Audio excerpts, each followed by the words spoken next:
Keep your hands and head inside the vehicle at all times. Buckle your seatbelts, check your mirrors, sit on back and relax. It's lights out and away we go for the Tall and Short of It podcast. So, Justin. Yes, sir. When you go to a restaurant, what do you say when they're like grating the cheese or they're like putting pepper on your food and everything? Like when they're like, okay, say when. What do you say? Are you supposed to say when, or are you supposed to be like, that's good? Or like, I think one of the more uncomfortable situations that I've ended up in at restaurants, and I just don't know what to say. I need. So the dad joke is you actually say when. Like they say, all right, tell me when, and then you just say when. Because like they'll stop when you say when. Like I think that's a little bit part of the joke. But the true way to go about it that tells them that you're in control of the situation is you can stop fucking cheesing right now. You just yell at them real quick. Just yell before they get one more turn on the little thing. Right. Right fucking there. Because it came up the other day when Colleen and I were cooking. We were making some chicken Caesar salads and everything.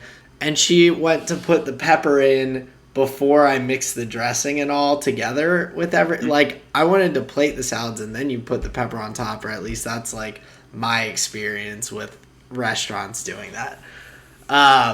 And she was gonna like put the pepper in and mix it all in together. I'm like, no, it's about like when you're at the restaurant, they're sitting there putting the pepper on your food and you have to say when.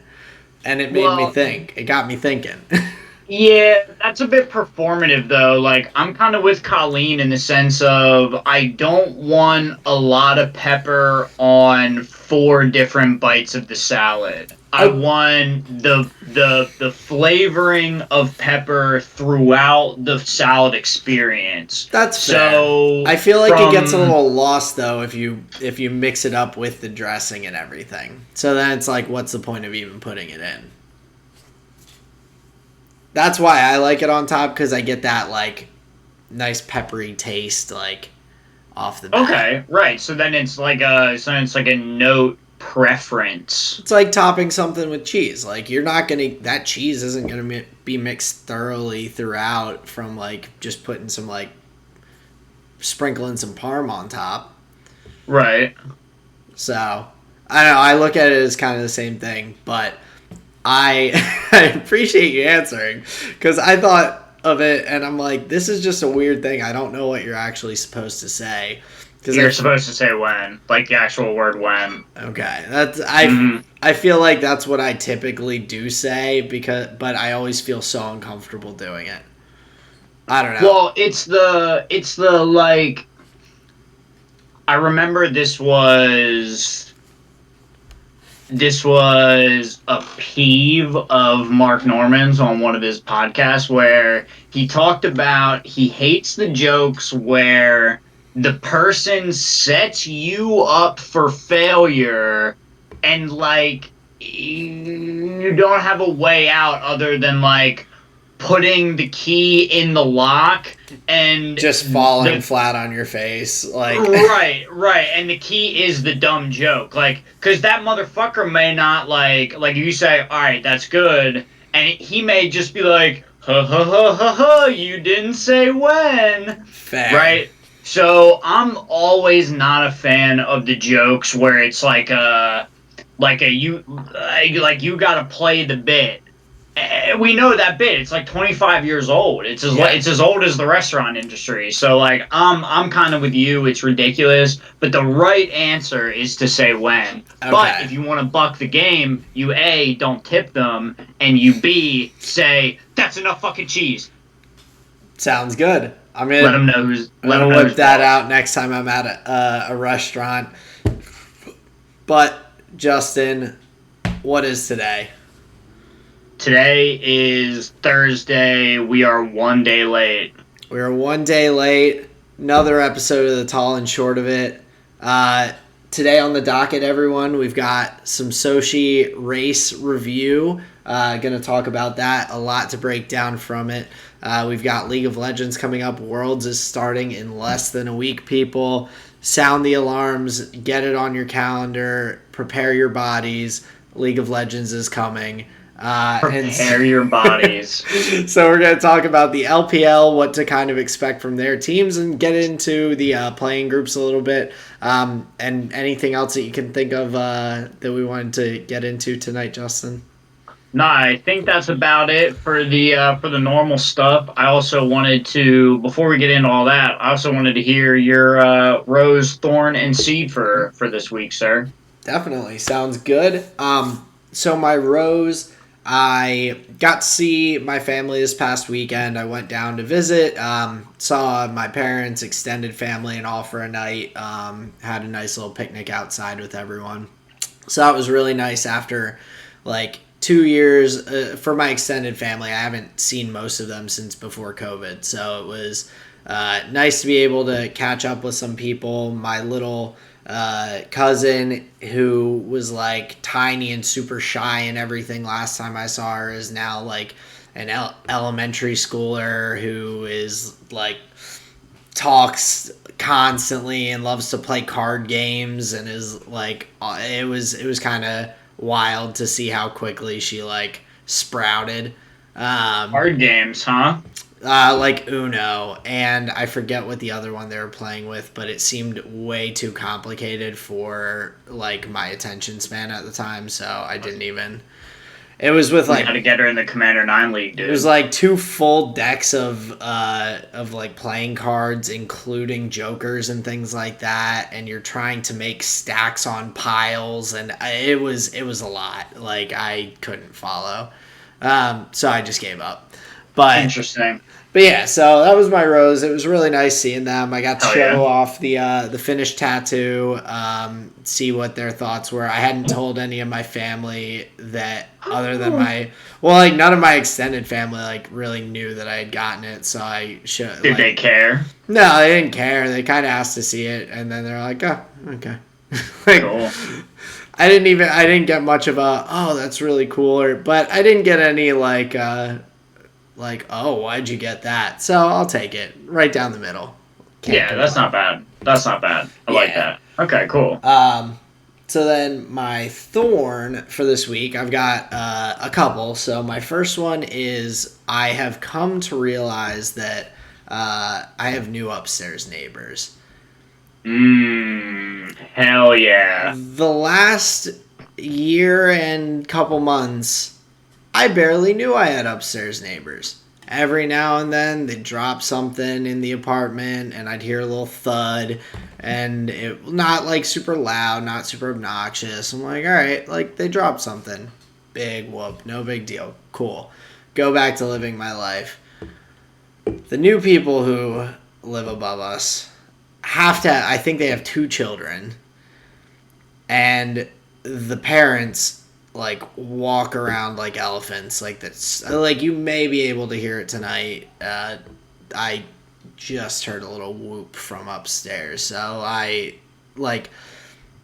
sounds like they may be elephants. Sounds like they're stomping around up there. The little kids, they just let them sprint around, and I get it, but just get some area rugs or something. If these kids are going to be sprinting around all over the apartment, put something with a little padding down so that I'm not hearing it. And I'm not ever going to be the neighbor that's going to go up and leave a sign on their door that's you need to quiet down. Or get a broom and start banging on the ceiling. I'll just deal with it, but it's definitely annoying that it's noticeable. I enjoyed the fact that I didn't hear stomping above my head right now. It's a little frustrating, but there may be less intrusive ways to go about it. You could just relieve them of the duty of being a parent, just like the cheese guy. Yeah. just go for the throat.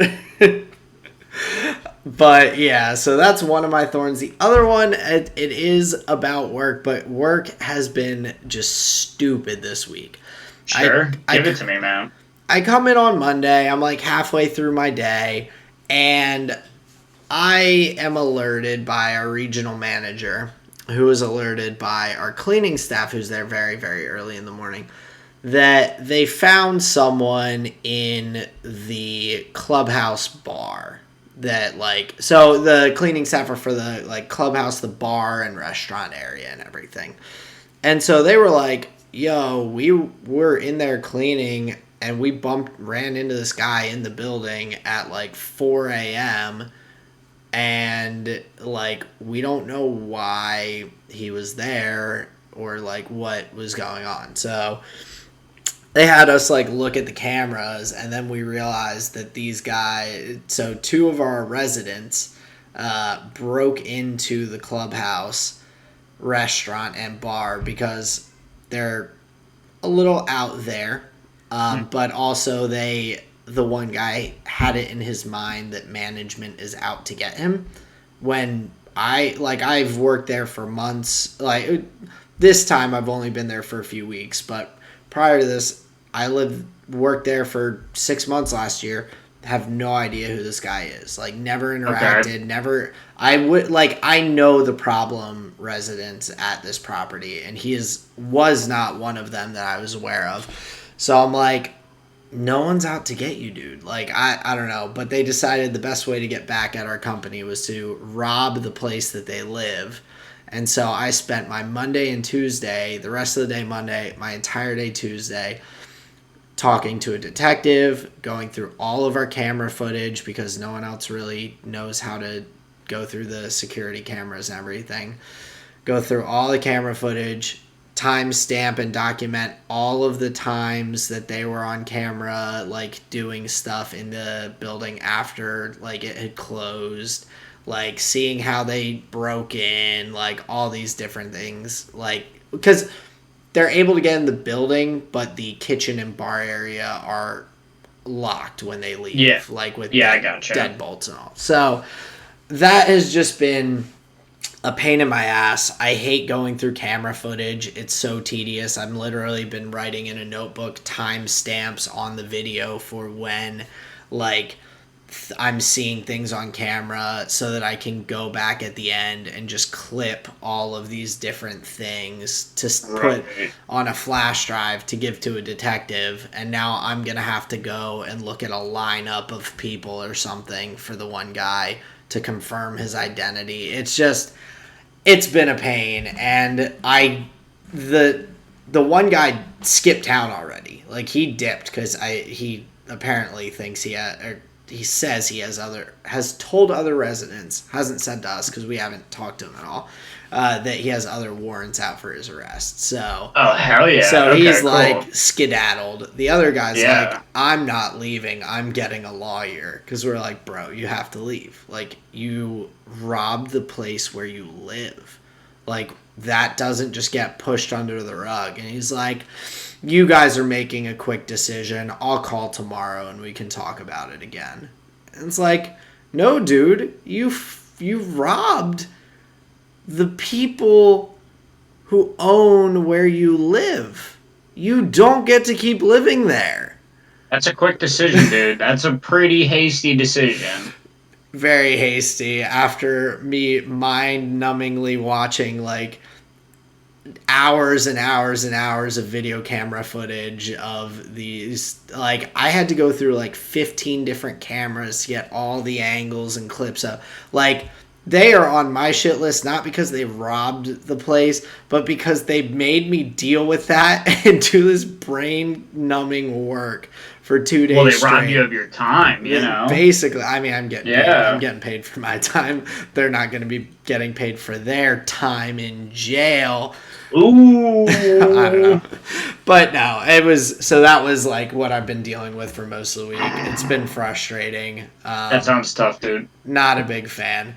It's more annoying than anything, and I just can't believe how stupid these people are. I'm like, that's just one of the dumbest things I've ever heard of. Because they stole very little and inconsequential things. Some frozen food and some liquor. Whoa, dude. That's going to be the difference between life and death for those guys. Yeah, they're just idiots, so it's fine. I agree. But my seed, I am just very excited with work being just like annoying and everything. I have a vacation coming up this coming week. It's the trip that Colleen and I are taking to Florida. She's got the wedding she's going to. I don't think I'm going to be going to the wedding, but we'll be down there for a few days through the weekend and all. So it should be a nice time, relaxing. So looking forward to that. Oh yeah, dude, that's awesome. Wait, and then how long are you down there for? Thursday, Friday, Saturday, and come back Sunday. So Wow, dude, that's dope. yeah, so I'm excited. It's going to be a nice time. I'm hoping for good weather, Yeah, and everything. So it's I'm looking forward to it a lot. nice. Well, safe travels. I know it's not for a bit, but yeah, that's dope. Yeah, definitely. So I'm excited. But Justin, hit me with your Rose Thorn and Seed this week. What do you got going on? How's it been?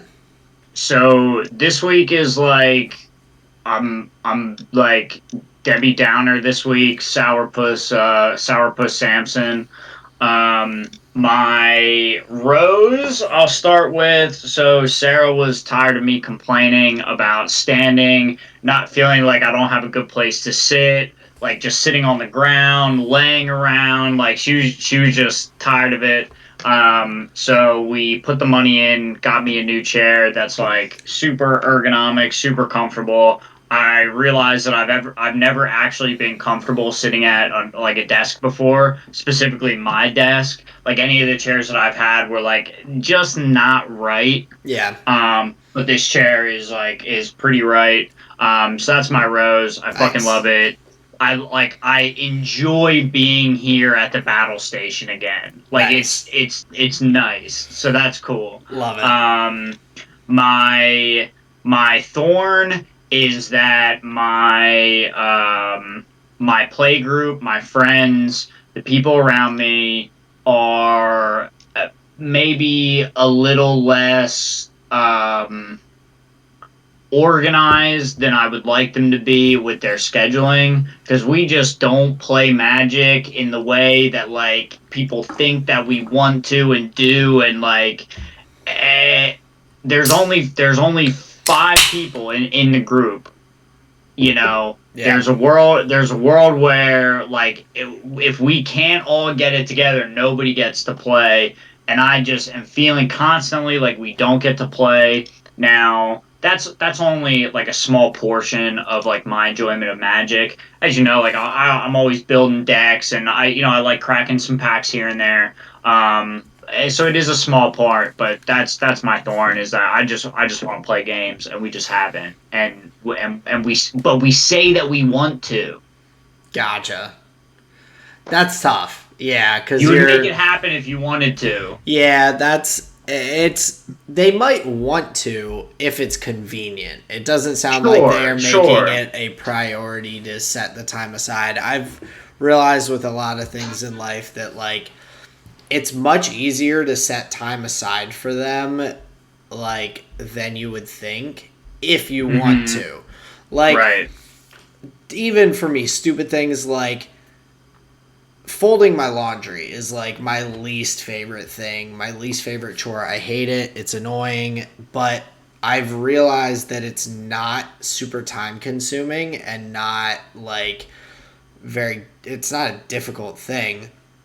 So instead, when I'm doing laundry, I'll take 10 minutes and just do it and set that aside. Like, that's something that I don't like doing that I set time aside for. This is something that I would imagine they like doing, and so Well, they say they do. so you know? them not setting the time aside, like it kind of contradicts what you're hearing them say. So I can understand the frustration there.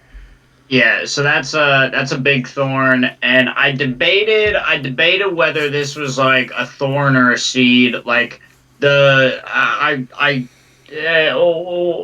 the thorn was gonna be just impatient bastard, and then I was gonna clarify and then have a different seed. But I realized that I'm just an impatient piece of shit bastard, and the seed that comes out of that is that I've decided to just shelf alcohol. I think it's been the underlying snake in the grass to a lot of issues that I've had that I may have been unwilling to recognize. And it is like the part that I can do to help some of the like butting heads that Sarah and I do. Now we're not like at odds, and we're not like on the rocks or any of those like extreme terms. But like when we do clash, if you look back at recent history, like and through our relationship, that's been like a marker. Like, oh yeah, that night, oh yep, we were drinking. And then like you go to the next one, like, oh yeah, shit, I was drinking that day. And it's like, oh shit, yeah, I was drinking. And like, but if you ask me like a month ago, Justin, like, do you think you have a problem with alcohol? I would be so fast to tell you like, oh no, I've never had a problem with alcohol. Like, I love heroin, cocaine's so much fun. Like, no, like, oh no, I love alcohol. It's great, Yeah. but I've never had a problem with it. But after having conversations with Sarah and taking a little bit of a look inside and realizing like I'm not as put together as I like to think I am, and the big thing that came out of that was like, dude, the common denominator was the alcohol, so I'm shelving it. That's my seed. I'm Nice. I'm looking forward to it because I know I'm right. It's not like a thing where it's like, well, I hope this is the done. It's like, I know So, this is the thing. yeah, so are you talking about like permanently? Are you still Oh going yeah, to? Okay, so oh you're yeah. not It's even just like it. socially, like Nope. beer league for pool, you're out, like, nope, just waters and iced teas. Because it's not in the moment. It's not in the moment that I have the issue. It's when I decide to, yeah, fuck it, I'll drive home. Like, I honestly cannot tell you how many times I've driven drunk home. Just like, fuck it, who cares? Gotcha. I think I'm better. They can't tell me what to do. I'm a better driver when I'm drunk. I've said all of those things. Big piece of shit energy. I've driven home drunk every single time. Out at pool every Wednesday night, drive home drunk straight up the highway. So that's like piece of shit move number one. Because that's, I mean, hell, if whatever, man, if I'm out of here. But it's like it's the life that you Mm, take with you, right? yeah. That's a big piece of shit thing. And then Yeah. the other thing is the fucking metal mouth that I get when I get home, where like if I lost, or Ian, did this because I had two glasses of wine before I headed down because it's just like I'm a little looser that way. And oh, but then like I'm fine there, but then when I come home, oh, Sarah, like, oh, like her sweatshirt was on the couch, and I'll just be like, dude, what the fuck? Like, why is it on the couch? I want to, and that's just like an example that never happened. But Yeah. like I you, get what you you, mean. Yeah, you, yeah, yeah, you get what definitely. I mean. I just get so, like, I let the frustrations of whatever just sail down that river of tequila, Gotcha. straight out of my mouth. Well, And like, that's not cool to anybody around. I've well, done it to my family. I do it to Sarah. Go ahead. I'm just gonna say I think that like mad props to you for recognizing those things. That's not easy to always do, even if you're not like drinking enough to consider, like, you're not talking about alcoholism. You're just like, I don't like the person that I am when I'm drunk. But that's Right. like a decision and a thought that you're actually taking the time to go through sober, which is like really good to do, and I think that's healthy. And the fact that, hey, like, you can do a shit ton of stuff and have a great time, hang out with people, enjoy your time and whatnot, and just not drink. You can like end then you just won't be that person that you're like, that you don't like feeling like. That's Exactly. so That's like what I'm really looking forward to. no, I'm excited for you. That's awesome. When we do go shoot pool, when we get a chance to hang out again in person and everything, you will probably have to remind me. But Dude, I'm just gonna get the O'Douls, man. Heineken has a 0.0% alcohol beer. I could probably actually dig something like that It because tastes I decently do like Heineken. There's like you're missing like that slight burn, so it tastes almost a little sweeter. But it's like got the same like it's not like sweet or sugary, but it's like slightly off, and like that's what I taste when I taste it, is like, oh, it's not as like, it doesn't have like a little bitterness to it, kind of. So it's very similar though to Heineken. It's like pretty that pretty actually damn sounds close. pretty good.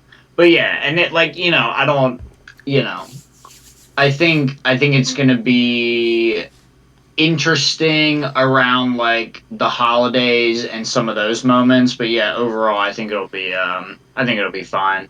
But yeah, that's my rose thorn and seed. Like I said, a little bit of a Debbie Downer, but I think overall in the long run it'll be beneficial, because if there is a word of wisdom that I could give you, Aaron, and this is kind of the attitude that I come from when I think about things like that, and it is, don't put yourself in a position to win the game.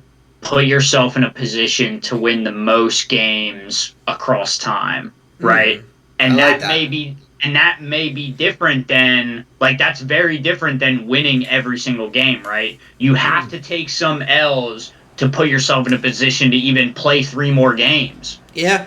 And I think in this case, honestly, man, I have only heard steps forward, and that's positive. Like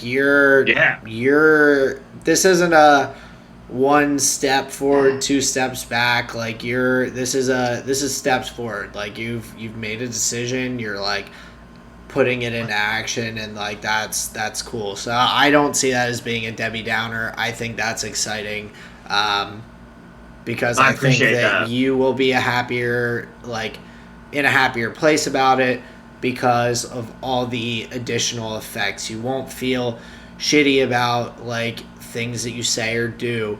Your relationship won't have any of those extra like things coming in that are gonna stir the pot or anything. Like that's just all positives is what I'm seeing. So except for maybe the bartenders who are getting a couple bucks less tip. dude. Oh man, yeah, let me just say on that, dude, oh my god, I was a disgusting tipper. I would be like, I bought a beer, here's $50. I just I'm like that be sometimes. So nice. So I can be dude, a little, man, so dumb. But yeah, alright, so that's my rose, thorn, and seed. I think it's been enough about us, enough about life. Let's talk about the only thing that matters.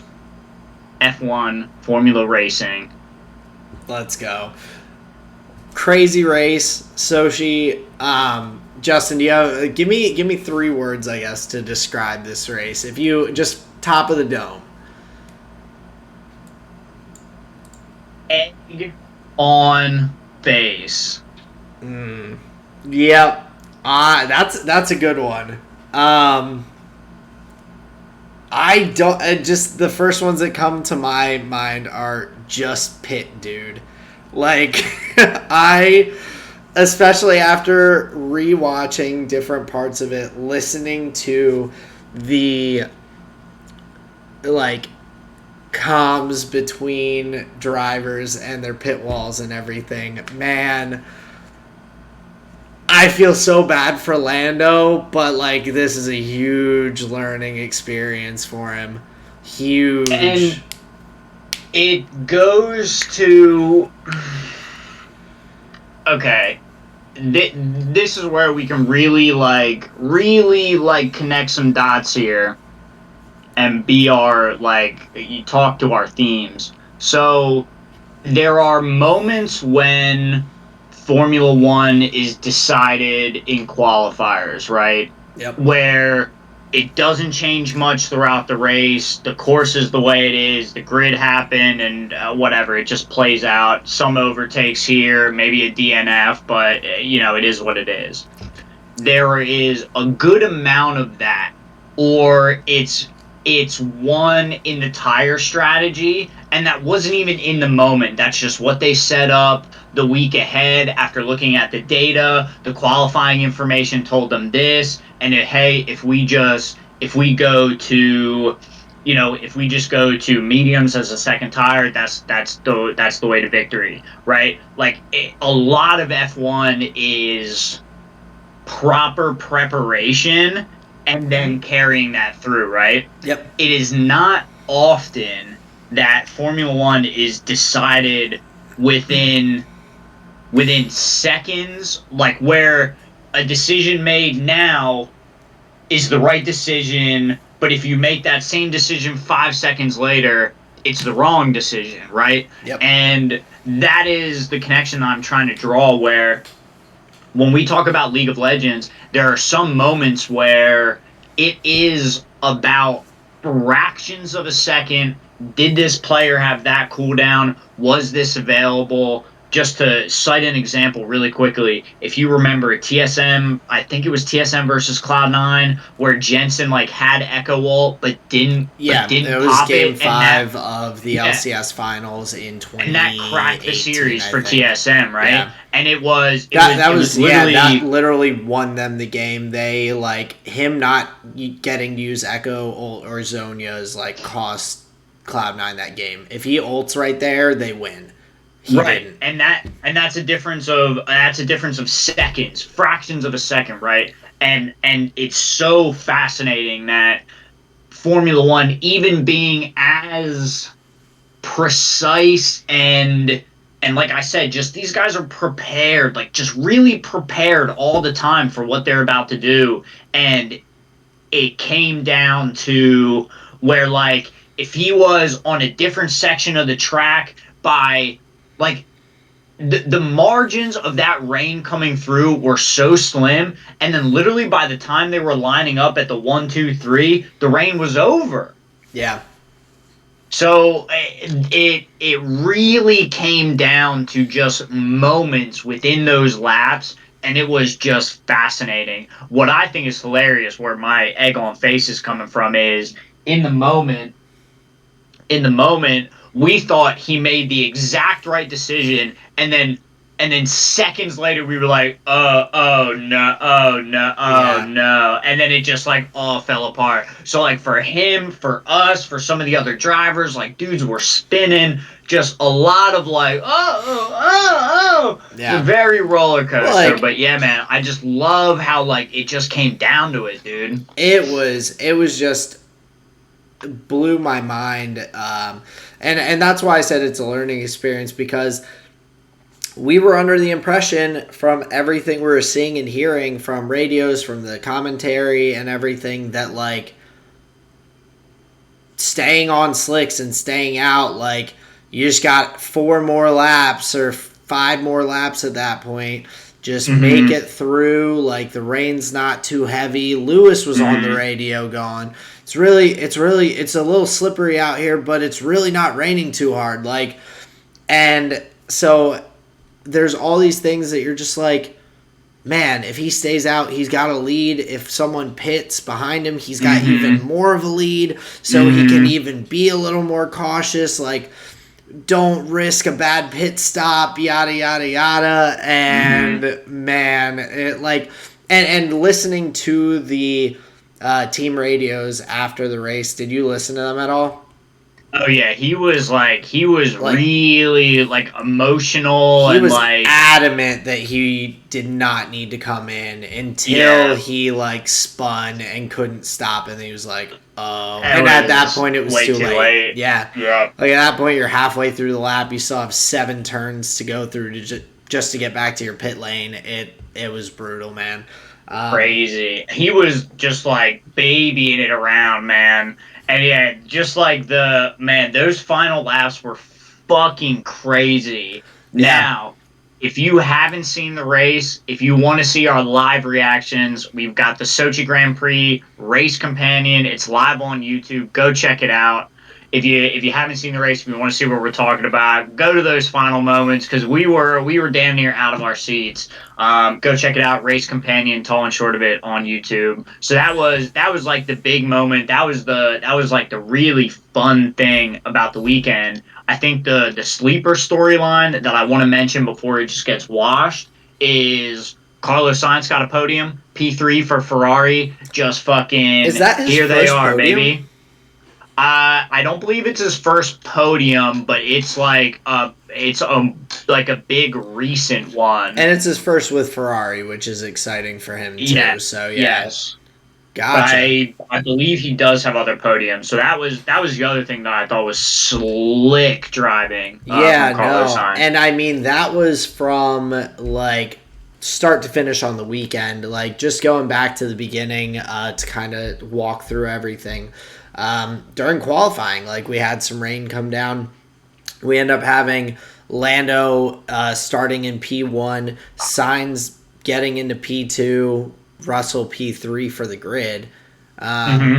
And that was, I mean, also partially due to Lewis and some errors, but Well, yeah, that was yeah. Well, Lewis made the same wrong call that Lando made, but then Lewis made the right call that Lando made wrong. yeah. Ba-bam, ba-bam. You got the So flip flop rock. yeah, Lewis binning himself into the wall on the pit lane Hmm. on his way in because of the weather. Not getting out quickly enough to get another hot lap, just like struggling through his entire first lap out. Um, yeah, like Lewis had a rough time in qualifying compared to what he could have done and put out there, but he did not just put all the pieces of the Didn't puzzle matter. together. So It just didn't matter. yeah, but I mean, exciting again. Mr. Saturday, George Russell Hmm. putting it up in P3. I've been just wildly impressed with him. I'm excited to see him on Mercedes next year just to see what he can do. Hmm. Because man, he is a talented driver. He's like broken that. He's like broken that mental block. I feel like is what it was more than anything, and has all of a sudden just started putting that Williams up there high in the grid week after week.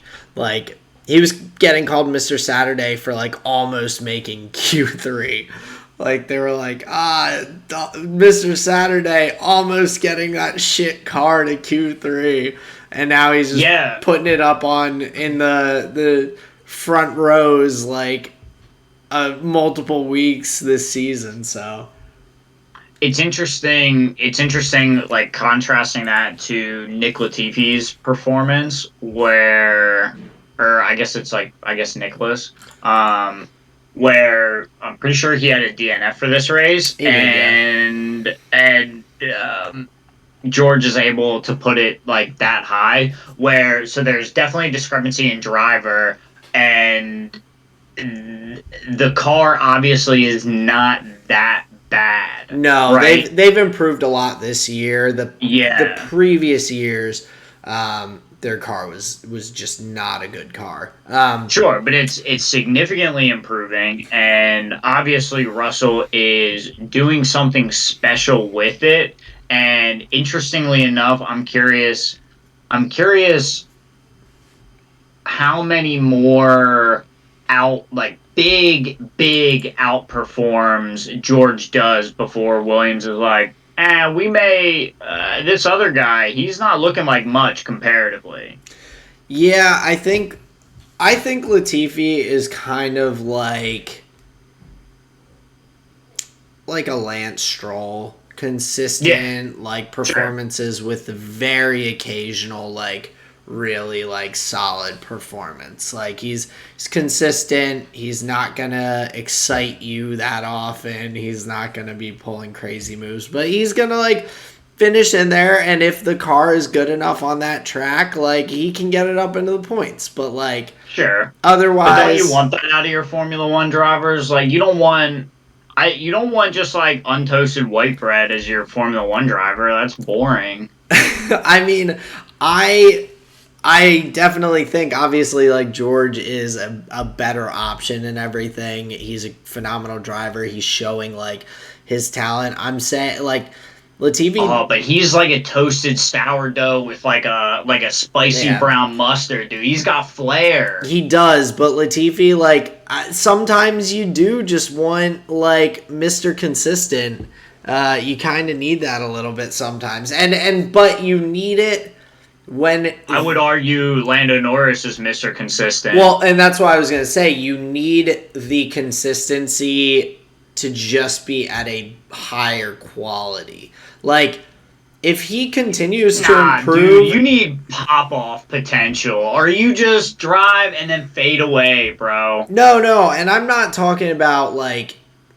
I definitely agree with you. George has pop-off potential. Like, putting a P3 on a rainy qualifier, that's like doing it, man. Yeah, and that's great, but if you also have a guy who is going to be in there in the points week after week, like, so if you... I don't have to. If you have Latifi, but, like, just in a better car, or he keeps improving, he's a young driver, if he gets to be, like, more of a Grosjean, where he's, like, doing consistently for a while, but then, like, occasionally, like, goes higher, like... Mm-hmm. High floor, low ceiling. That's like Latifi. Like, you know what you're getting, and that can be so valuable for teams.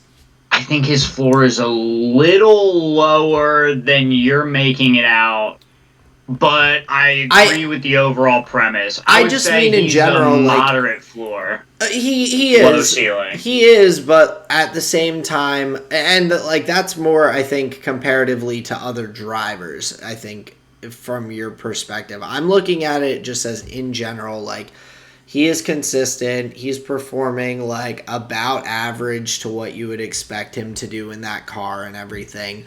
Like he doesn't really fuck up though. Like that's a big thing, because also that does have that potential for you to overreach sometimes and to have those pop-offs. He may not have that right now. Maybe as he gets older, a little bit better of a driver, maybe he will start to have more of those. I'm not really sure if he will or not, but I think that the fact that he like doesn't really make stupid mistakes is like a really big thing for someone in the sport that, like, you, as you were saying earlier, so much is planned and really like has to be on the money. Like really you have to just execute on your performances, and that's kind of what he does. He doesn't really fuck up. Like, yeah, he may not be like popping off like George, but like he doesn't really like make mistakes, crash out, do dumb stuff. He just kind of does what he's expected.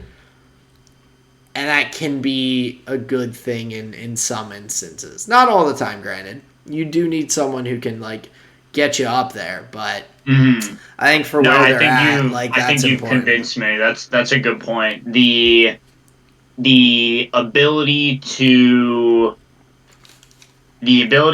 just like not be detrimental to the team, I think is useful and not detrimental to the sport. Yeah. Like especially when you have dudes like Mazepin drawing just so much attention for like, you know, he spins like once or twice on a weekend.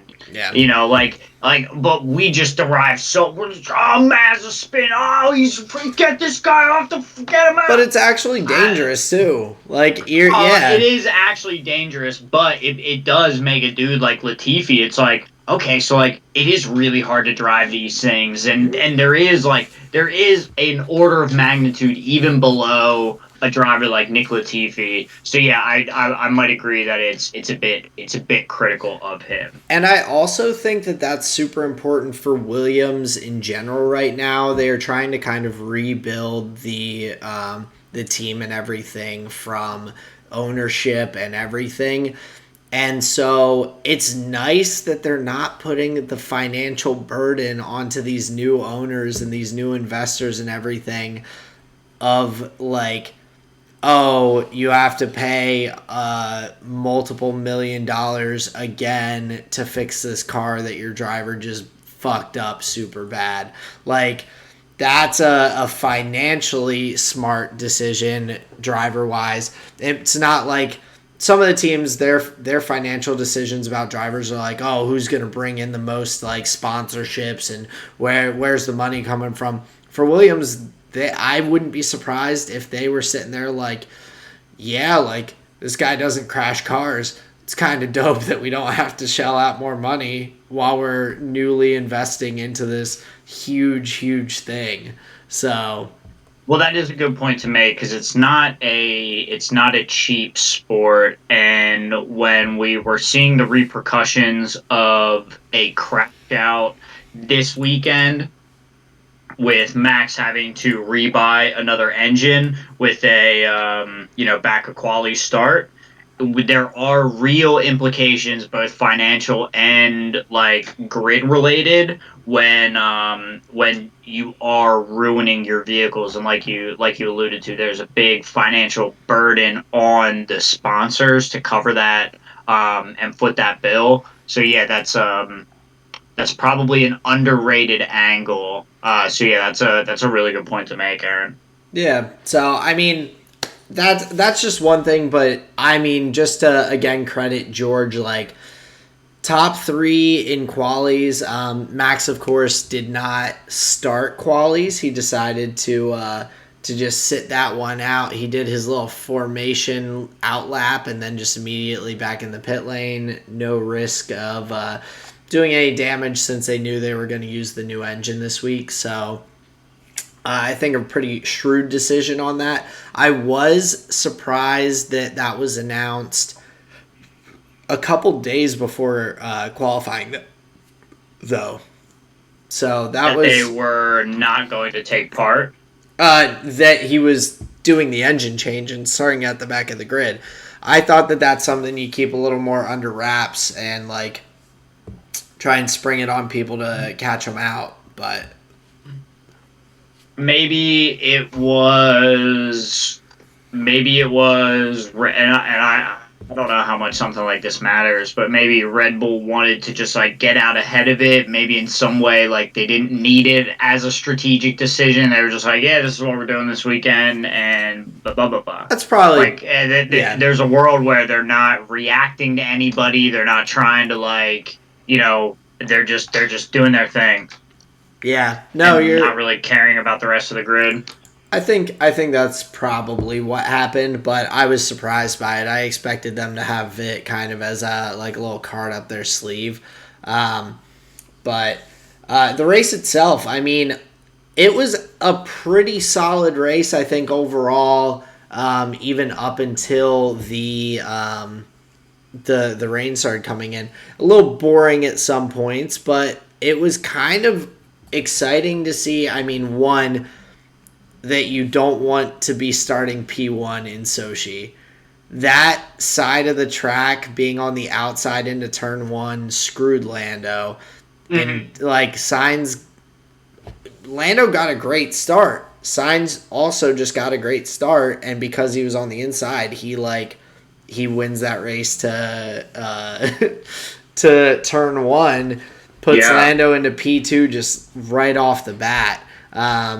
And he really just had to kind of fight his way back up to that P1 position. So, and he eventually got it and then held it for a while. He was driving in clear air for a good long time. I think what was really interesting about the start was we saw cars like literally 4 wide. And this was a note we had made where was actually very interesting about Sochi was the amount of I may actually disagree with your point of being boring at some points, where it felt like there were a lot of overtakes, and the looming question of the rain was making the like tire strategy question pretty interesting as well. And then one of the storylines that you kept us updated on was the George Russell before he fell back, where he was like keeping a bunch of these cars in like a DRS train. We saw a good number of overtakes from a couple different drivers. So I think there were some just like shakeups all around. And one of, I think, the keys to the race was the fact that George was up front for so long, and but you had like sharks behind him that were just like making moves, and it was fascinating to see the width of the track on Sochi, because drivers were able to get it done in a non-dangerous fashion. And I love that. Honestly, I wish more tracks had that kind of space, because Sochi does. And so I guess my reference to being boring was more in terms of these DRS trains where I'm like, people are stuck behind each other. It's not super easy in this DRS train. Like, everyone's just kind of dragging each other along. No one's really like get in that train getting an opportunity to do much passing or make moves. We did see a lot of really, really good moves. We saw Max multiple times just diving down on people, late breaking, and just putting it past them or going around the outside. Like, Max was on one the entire day, just like running people down.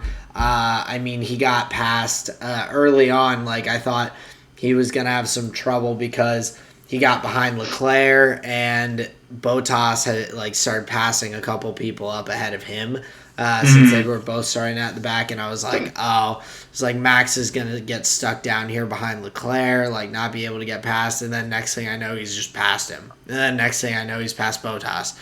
Like, Valtteri, I don't know if he did Valtteri defend when Max tried to pass him? I couldn't tell.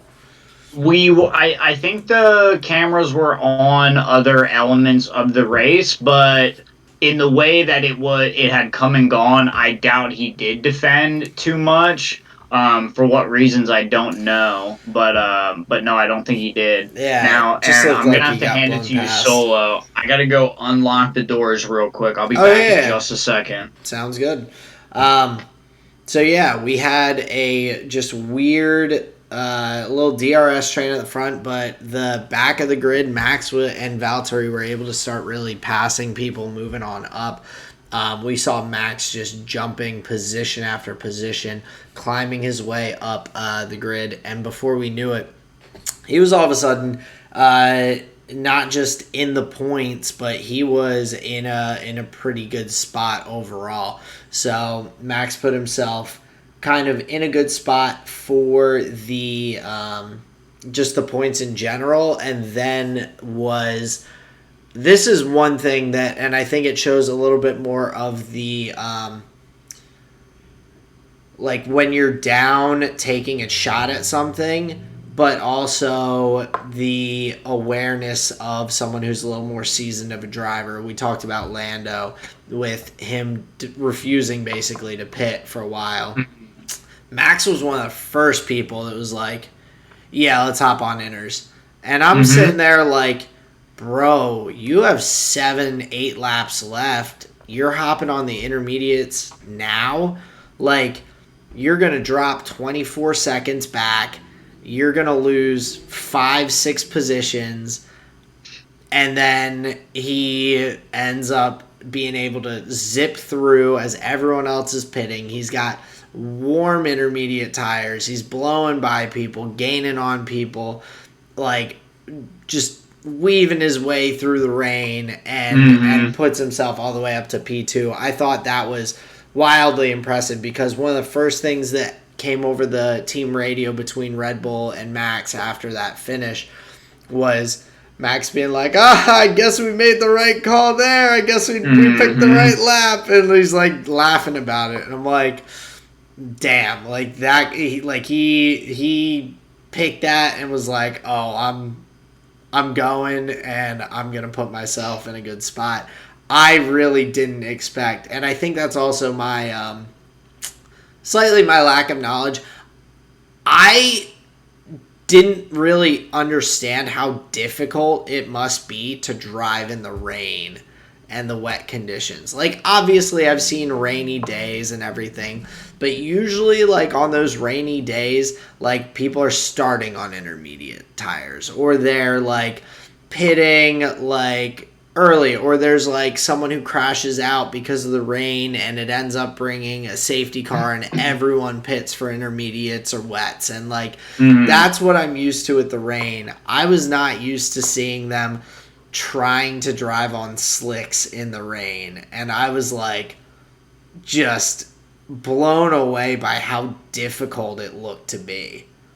And it was the perfect combination of late race timing, old tires. So they were old slicks. Most of them were, and this is like being reasonable because I don't want to overshoot. I think most of them were probably like 15 to 19 laps old. Oh, at least most of them were older than that, because a lot of people started on the mediums. There were the first pit stops were Lance Stroll pitted at lap 12 with 41 laps to go. Russell, oh, wow. So, yeah, his tires would have been old as fuck. Russell, Latifi, and Tsunoda pitted at lap 13. Like, people were pitting early because a lot of people... Okay, so yeah, even older than that. So many people started on the medium tire. We only really saw, like, Bottas, Verstappen, some of the people that were further down the grid doing that hard tire strategy. Perez took it as well from Red Bull. But that was like a great drive too. He had a really solid drive. Would have loved to see him get up there a little bit further, but solid drive nonetheless. That was just more so me in terms of the constructors' standings. I'm like, every time Checo doesn't put it quite as high up there, they're just like losing to Mercedes. Because like even with Max coming out of there, getting 18 points. Checo only got 2, so that's 20. Lewis on his own, with Valtteri finishing out of the points, got 25. So it's like slipping further and further away. But I still am very impressed with Checo's performances in general. I just would love to see him up a little higher. What happened with, what do you mean Valtteri's out of the points? He got 10 this weekend, didn't he? Sorry. Oh my God. No, you're completely right. I had it stuck in my head that Valtteri, because he was stuck in P14 for like until the rain, basically. That was just my brain like having a little flood because I was so focused on the Lando, Lewis, Max, like everything up front. But the point stands even better. So even more, yes, like, yeah. Perez not getting as many points as him. So yeah, that's really rough. Yeah, which is, also shout out Kimi Räikkönen, P8. Seriously, I was really impressed with that, especially like his qualifying. I think he finished, he was 16th, so first out on Q1. So I was... Oh, that's weird. What's that? I just realized that because Max didn't start qualies, they only took the top 14 to quali 2. Like the bottom 5 still were all out. I thought it was just like top 15 move on, not bottom 5 miss out. Well, it's the same as the like on the grid, they'll, like, if somebody is not starting, they don't occupy the position. They don't slide everybody up. It's just left open. No, that makes sense. I just didn't realize that. That's kind of funky. Yeah. Well, it's kind of cool. It makes sense to me based on, like, other rules in F1. It seems consistent. Well, I think what makes it weird is then they still take the top 10 to Q3. They don't only take the top 9. So, like, either Q1 or Q2 had to leave out 4 people instead of 5. So I would have thought that they would have had an extra person go to the extra qualifying session as opposed to leaving one more person out of Q3. No, I think then there's a world where that could incentivize like parent teams or works teams to get their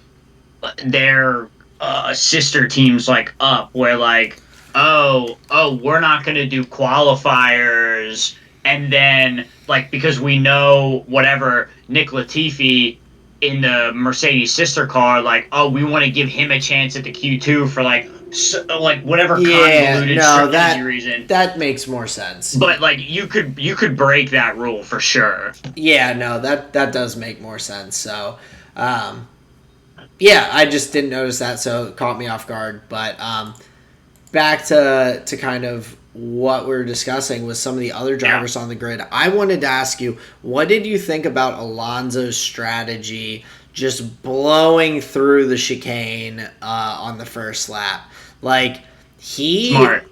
Straight off track, like... I mean, like, there's no room. There's no room. And the better thing to do is, instead of trying to squeeze onto the track, push 4 other people like down the line, just it didn't matter though. He was practicing doing that. That was planned because he knew that track limits were not being looked at that point, right. And like that was a planned decision by Fernando and Alpine to just, I'm not mad at it. On lap 1, just blow through it. They're not going to be able to say that you had enough space to like make it through the chicane, just blow through it, and all of a sudden he just blows through it and he's up in P3. I said during the race companion, I go, he's got to give all those spots back. He didn't. He just dropped back because like other people just had a little bit of better like speed coming out of the turn and everything, like, which made them not call him on it. He could have, but he still gained so many positions from that. He did. But no, I was impressed. I like it. And I'm like, hey, like, take advantage of the system as much as you can. Like, go for it. And even so, fair point. But withstanding strategic advantage of like, track limits, they're not going to look at them. We can get a good start. If you look at the last set 6, not including the one from this past weekend, 5 out of the last 6 Grand Prix have had safety cars out on the first lap because of turn 1 and 2 like mix-ups and crash outs. So it's actually reasonable to assume, especially based on other starts that we've seen recently, it's reasonable for a driver to assume that there's going to be trouble on that first turn. Just considering everything, considering the track, the drivers that are going to be on that grid. Is it going to be wet that day? Like, is it cold? What's going on? So I'm with you. I'm not mad at it. I think it's drivers taking a lot into account, and I mean, yeah, fuck it, man, whatever. Like, that's what the bollards are for, dude. I just don't think. I like the play. I think it's definitely safer than trying to jam your nose in there and everything. But I just found it very interesting that they were like practicing it. That wasn't a split-second decision where he was like, man, I'm not going to have enough room. I'm just going to cut it. Like, fuck it. What happens, happens. Like, during practice sessions, he was like, basically seeing how fast can I blow through these curbs here. And I just find that is such an interesting way to do it. But hey, like, credit to him, it worked out. Like, put him up, ended up finishing P6 right behind Valtteri. Really, really solid performance from Fernando there, and I was all about it. Love it. Yeah. In a world where Mercedes gets to use their spaceship wheel and nobody else does, fuck it, dude. Do what you want, man. Hey man, that's what I'm saying. Like if there's not a rule against it, go for it until they make a rule against it. Like exactly. I'm all about breaking the game, man. yeah, no, take advantage That's of what you can. hilarious. So I thought that was funny, but yeah, I think we've honestly, I guess, hit most of the points that I really wanted to go over. Did you have any other stuff? I know, I think talking about Alpha Tauri was like on your list a little bit. Was there anything specific you were like wanting to hit about them and how their weekend went? The only note that I have for AlphaTauri is just seeing Yuki get all the way through a weekend is like it's a small note. It's like, oh, to be expected of an F1 driver, but just based on some of the recent results, I find it fun to like I've been keeping my eye on Yuki, and I think it's fun to see him go from like hitting weird walls in practice and like, oh, fuck this and fuck that, to just getting a clean drive all the way through the weekend and not putting himself in danger at a track and a race where he easily could have. So the moves that AlphaTauri are making to invest in Yuki are, it seems like, paying dividends, paying small amounts now and hopefully pay dividends later. So maybe not a note about like this race in particular. I mean, it was P17, kind of uninspired, whatever. But I just like seeing him getting through weekends, not crashing out, and just having a more positive experience on track. It's just like a note to look out for. Yeah, and I think also just on that note, it's exciting for him to like crashing out not just like screws you in that race. Crashing out robs you of the experience of being on the grid and in those closing laps and everything, and could have robbed him of the experience of driving like this in the rain and like seeing what that does and how that can really fuck with you. So that was something that was really cool. I think as a note on that as well, that he got experience by finishing the race. He got experience in different conditions than a typical F1 race. Like he was out there mixing it up, and even though he wasn't fighting for points, fighting for podiums, anything today, like that's valuable knowledge to have and valuable for him going forward. So that is cool. But other than the Yuki note, just there, I do not have any other words. Just that if you want to see our live reactions to some of these Grand Prix, you can check out our YouTube channel. The Race Companion Sochi is live right now. Go check it out. But that's all I want to say about Formula One. Let's talk about the LPL. Let's turn our eyes to China for just a minute. Before we get there, you sent me the new League of Legends song, and I loved it, man. It's really good, and I know like that you were really hype on the cinematics when you were messaging me about it, but like I really like the song too. The song's really good. It's a jam, and I saw on Twitter Jacob Wolf, who is an esports reporter, primarily League of Legends, really respectable name in the community. Like posted or he tweeted and he's like, "Yep, it's that time of year," and it's just a picture of a 22 song Spotify playlist that is just called League of Legends World's Songs, and so it has like just everything on there. It's got Rise, it's got Warriors by Imagine Dragons, Legends Never Die, Ignite, like KDA songs, like all of this stuff on it. And okay, I'm just how they get 22. Yeah, so I mean they have KDA on there. They have like Worlds. I mean, not too far of a stretch after. I mean, this is what League of Legends World Championships number 11. Is that where season we're at? 11. I think so. So, Yeah. I mean, Fucking wild, bro. yeah. So that was pretty cool. That I was like looking at it, and I'm like, yeah, I'm gonna have Dude, to. it really is it's that time of year, man. When That's- the world's video comes out, you're like, oh yeah. When dude. it drops, it's just you're there. I was so fucking hyped. It got me pumped, so I did want to bring that up. So if anyone's out there, League of Legends World's Songs is a playlist on Spotify. 22 songs. I will give credit to the person who made it. It's Ikuru Shirel. Nice.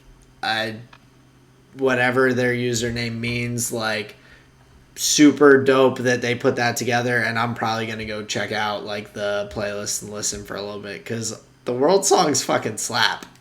They do. They slap, and some of the animations are amazing. Like the music video for them are so good. I love the Hunger Games kind of battle royale flavor of this one, where all the pros are in the training room, getting better. They're hitting targets and shit.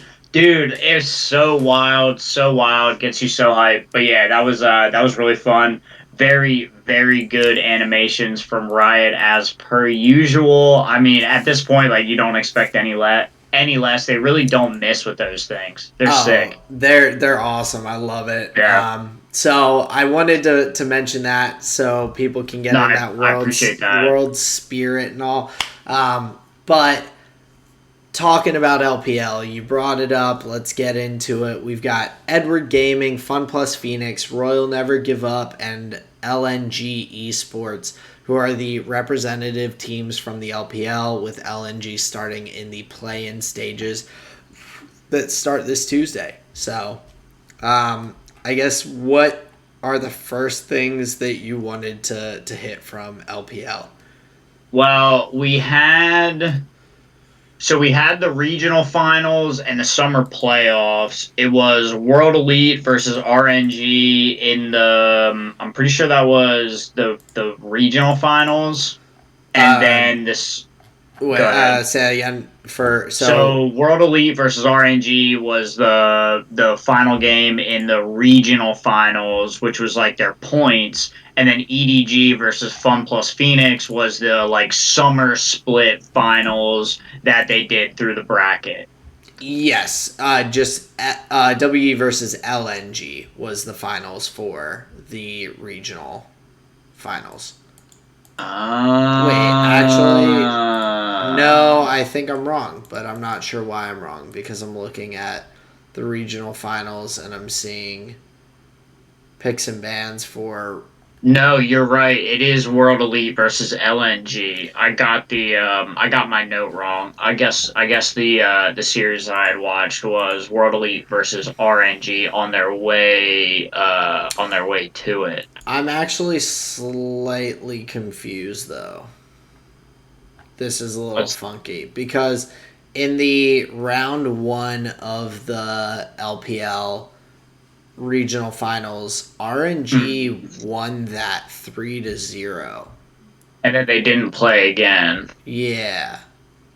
So maybe they automatically at that point won and that had maybe they had enough points. They might have had enough points to that makes sense to qualify. So anyway, anywho. Well, that was the series that I watched to get a sense of RNG's play style and what they were bringing to the table. Gotcha. I did not watch World Elite versus LNG because I did not want to watch 4 games from a team that wasn't going to be at the tournament again, right? Gotcha. So to start off, I think the one note that I wanted to make, and this can kind of set us up for getting into picks and bans a little bit. We can go through the summer playoff finals, but I wanted to start in the play-ins for China with LNG, where a couple of players that we don't really know.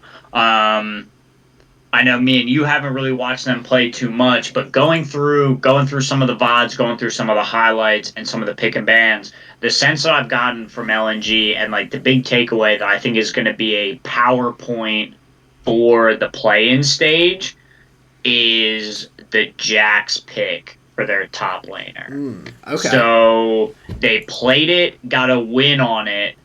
The enemy team picked it away from them, and then in the later series, they had it banned against them. Yeah. Now, there are some like really interesting champion picks being played in solo queue and in some of the scrims. So I'm not sure like really what the like day one, two, three, and four meta is going to look like, but looking at the play-in stage team for China, the big note that I have as a casual viewer is I'm looking to see how teams are going to play around. Do they give them the Jax and ban out common stuff like the Twisted Fate Diana? Do they want to play around Trundle, Viego, LeBlanc, or are teams going to say like, yeah, Jax is a fucking house and take it away? So I'm interested to see how teams are playing around that. But overall, just excited to see LNG on the world stage because it's the one team that I didn't get like a terribly good sense of, but that was the one kind of interesting note that kind of came out of looking into the team a little bit.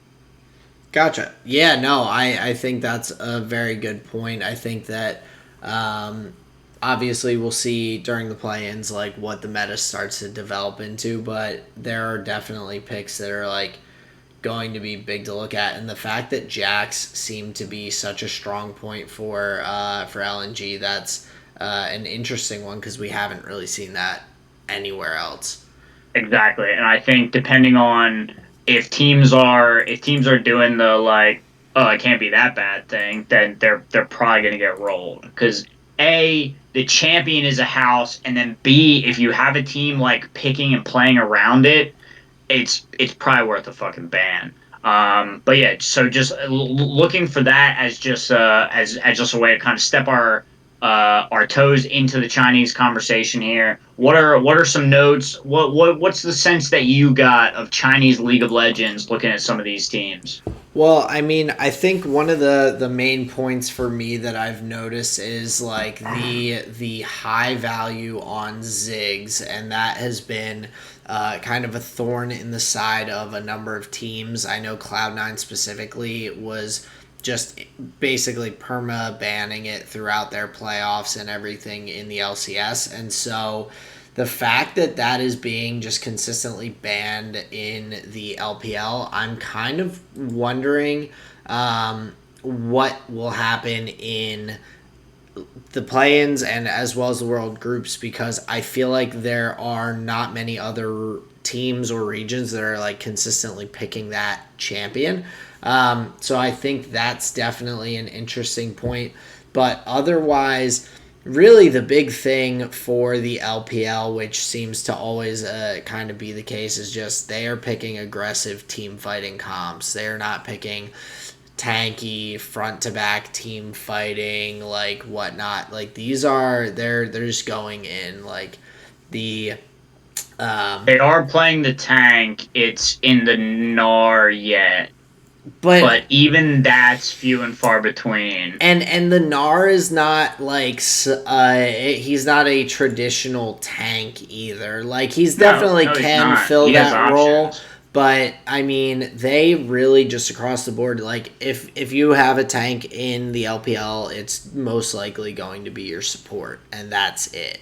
Like you're gonna in the like the Alistairs and the Leonas. Definitely. Nobody played fucking Trundle at all. Nobody really got him. I mean, I will credit LNG though, because they did pick in the summer playoffs as well as once in the regional finals. They were picking the Zac, which is interesting. Mm-hmm. Like that is not a common pick, and so they were taking that a few times throughout, so that might just be an interesting one to watch out for. But they almost even more so than Korea, have very standard picks and bans, which is kind of like, I think Korea might have had more variation than they do in their especially their front 6 bans. Like they are basically the same things every time. Ziggs, Renekton, like Aurelia, Trundle actually banned out a decent bit throughout the LPL playoffs as well. Trundle banned a lot. LeBlanc, like they know the stuff that they don't want to play against, and all the teams seem to agree on that. So, yeah, that'll be interesting to see if those, like, what does happen if you let those bans through, or do you need to just follow what other LPL teams have been banning against the other LPL teams? Like, I know that'll develop, and I'm sure during scrims it has some, but it'll be interesting. Well, I'm curious how different, like, it. Do we see the play-ins where we're seeing champions and strategies that are few and far between from what we saw in all of these playoffs, where like it's changed dramatically, or are we going to see shadows of all of these picks and then just like heavy quick mutation as teams realize they picked this but didn't play around that. Oh, we saw them, because like all of the teams are going to be watching those day one play-in games, right? That's the game that the play-in stage teams don't get to play. Is like they get to work with way less information. So that is a very interesting conversation as to what the even day one meta looks like, because the teams that play first have zero data. So that game may look like this, or it may look like, oh, we just know we have to ban like these comfort picks. This is what beat us in scrims. I think the day 1 and 2 meta is going to be very confusing, and then we'll see it flatten out. But I say all of that to say, I think it will still be, especially for LNG, the team that's playing in the play-ins from China. I think they're going to have a leg up because they are playing in this fucking very, like, I don't want to say cookie cutter because that implies stale, but they're playing in this very, like, and not refined, soft either, but a refined meta. Yeah, a refined meta. That's a good word for it. What do you call it? I don't know. I couldn't even find the word refined. No. What do you say when you're working on your decks? Oh, they're always brewing, dude. You're brewing. They've brewed, or like when you like change out your decks and improve them and things like that, what do you call that? Like tuning your deck? I think most often I just call it like swaps. Just like making swaps. I was thinking like they're like fine tuned to like what yeah. I'm thinking more like levers and pulleys, and I think more of like a mechanic in that sense, like tighten this up, screw that bolt. Yeah. That makes sense. But yeah, so I think the other note though for LNG is I think that the fact that they have some of these additional picks like the Jacks that they can break out that other teams don't seem to be playing.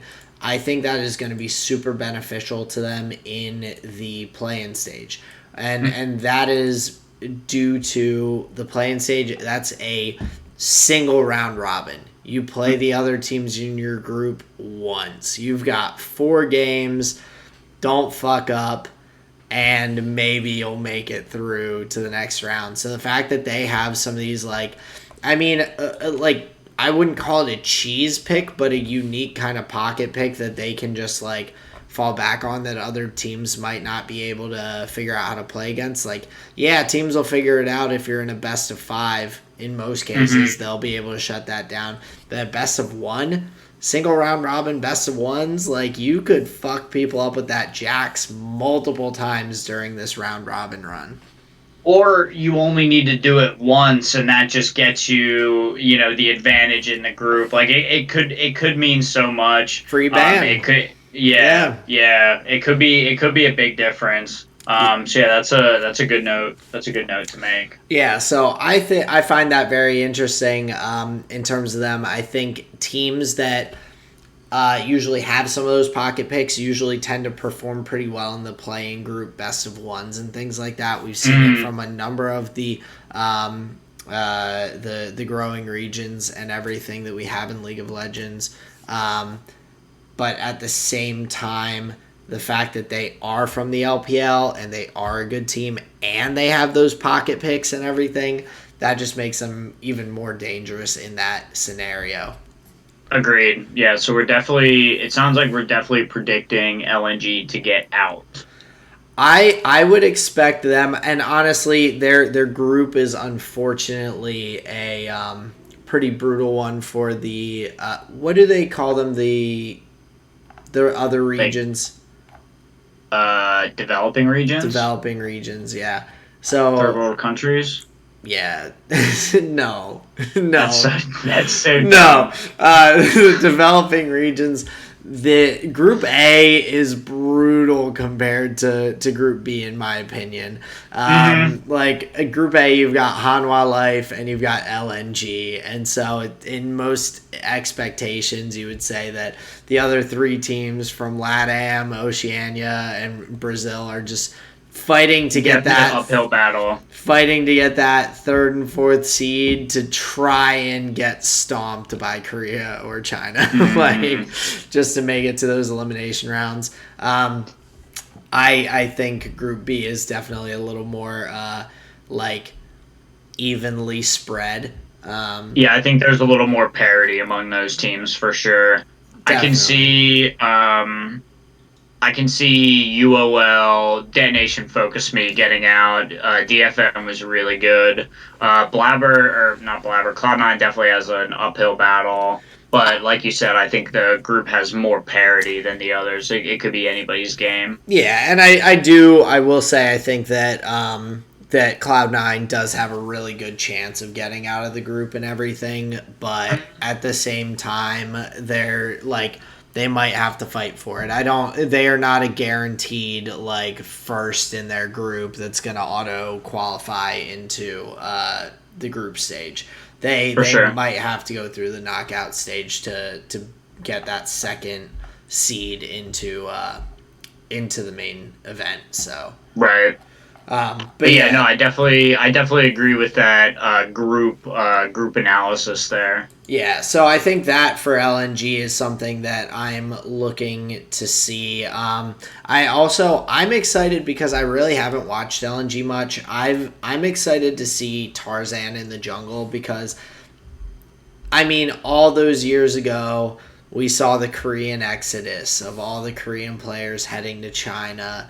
And now we have Tarzan formerly from Team Griffin coming to China, playing on a squad with 4 Chinese players. He is kind of the odd man out, being from Korea. I can't imagine that there's communication issues, but I know he was such a promising talent in Korea that now that he is in China and has made it to Worlds, I'm excited just in terms of that team to see where they shake out and kind of how he performs on that stage. Gotcha. Okay, so you're looking forward. Specifically to watching the jungler from LNG play. Yeah, exactly. Okay. Because cool.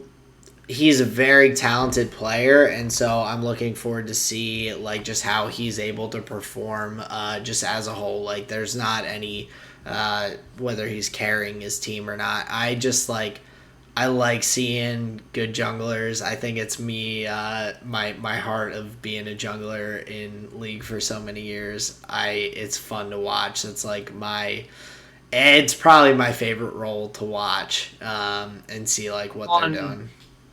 Yeah, on first playthrough of a game, you can only pay attention to like a couple of players, right? Like what they're doing in any given moment. So you just tend to follow the one of the role that you're more familiar with. Yeah. Like I always have a great idea of what the AD carries did in a fight, but if you ask me about like the top laner, like hopefully I saw him use his ultimate or I'll probably call him trash. But like I know every single auto attack that like Sven lays down or something. So yeah, Yeah. you just pick what you watch. So yeah, that's hilarious. Yeah, so I'm that is for me I'm looking forward to, but also just from the LPL, like we have a lot of big names that are they're big names, they're returning world champions. We've got like just a lot of exciting players. I mean, from the number one seed from the LPL, we have Edward Gaming. So we have Flandre. I know I mentioned it before, but he is one of those guys that we've heard about for like years from Thorin, talking about how this guy is such a good top laner, and he just never makes it to international tournaments. Like he just never sneaks through, and now he's coming out of the number one seed from the LPL. With some other pretty big names, Scout, Viper, and Mako, all I believe Viper and Mako are returning to Worlds. I think this may be Scout's first year though. Scout has definitely played. I think Scout has definitely played before, maybe with a different organization though. So he was with T1, SKT T1, in 2015 and 2016, and then came to EDG. I don't know if he has made it to Worlds other than during his time with SKT. Gotcha. Okay, but he has. So then he would have been. So he has been at the tournament before then. Yes, Just not with EGG. technically, I guess, yeah. So because or am I wrong there? Like I just heard the dates and I'm thinking, was he at Worlds with them? I don't think he was like one of their subs. I don't Gotcha. think so. Okay. Then yeah, fair enough. He made it to.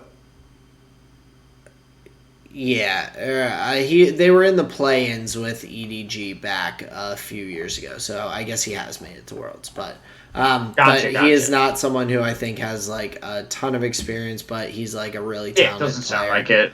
I just thought I'd heard his name around before. I guess I just I've heard. I'm happy to clarify that though. No, he's been around for a long time. Like he was with he was a professional player on T1 6 years ago, so he's been around for a long time. I just don't remember him with much performance in international competition.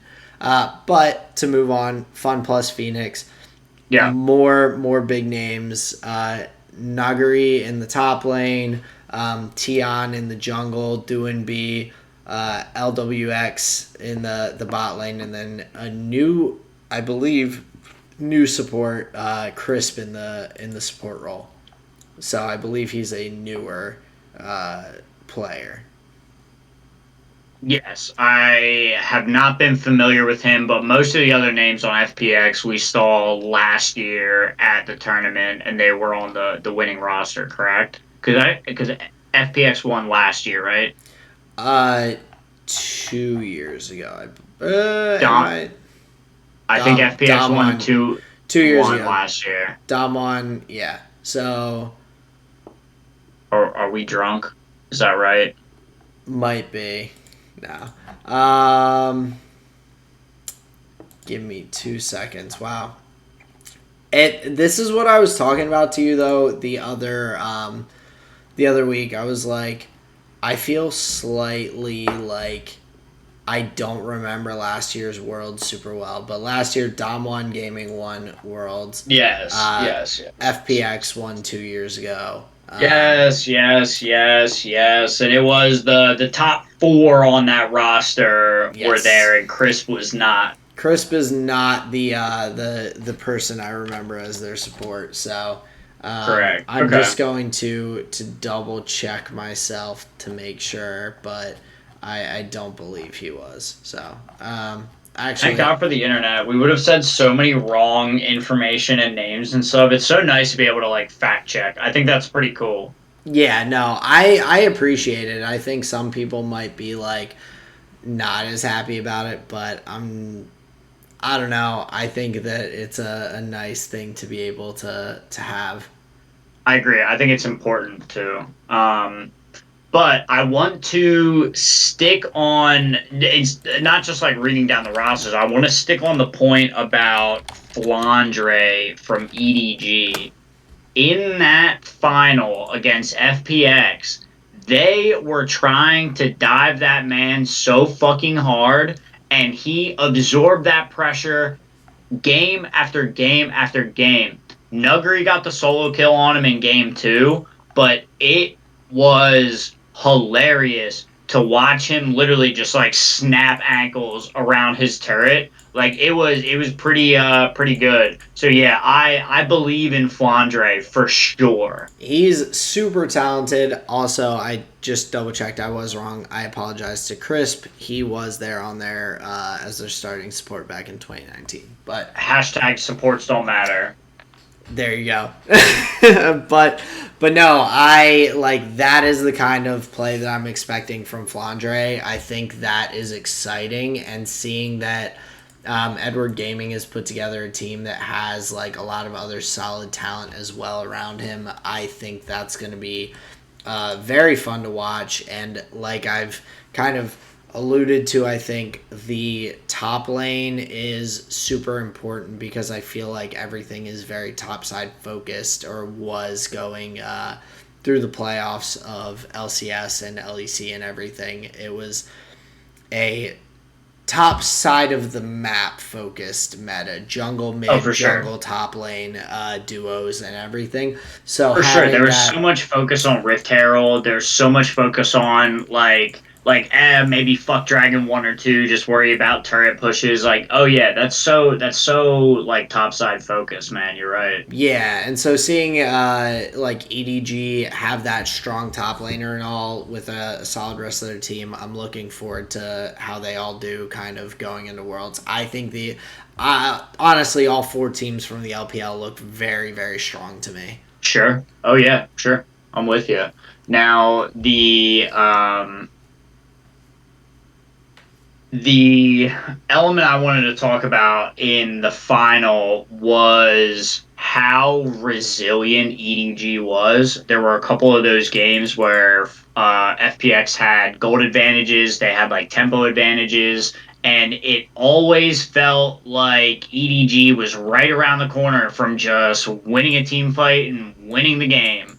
And that wasn't necessarily like their gold was right there. That wasn't necessarily like like we just see like the top lane blah blah macro. It wasn't even that. It was just like absorbing pressure and knowing what fights to pick. And there's something so fascinating about watching teams have their foot on the pedal like super early, because it shows a mastery of the champions that they're playing. Like most of these games from the LPL were decided on turret dives at like 6 minutes into the game, where like triple teleports were coming down, like everybody just showing up in the lane. So like there is a no fear attitude from these LPL teams with like a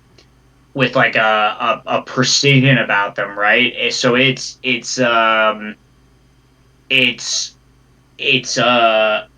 aggression tempered with an ability to understand when they may be at a disadvantage. And I think that was like the one thing as a team that I saw from EDG, where it was just like, dude, ahead or behind, these guys are they're gonna be a tough bet. Yeah, and I think that's like something that I do want to like kind of mention, I guess, because the LPL has always been like for a long time they've had like an I'd say an incorrect like description of them as being like, oh, clown fiesta, just fight, fight, fight. All they do is fight.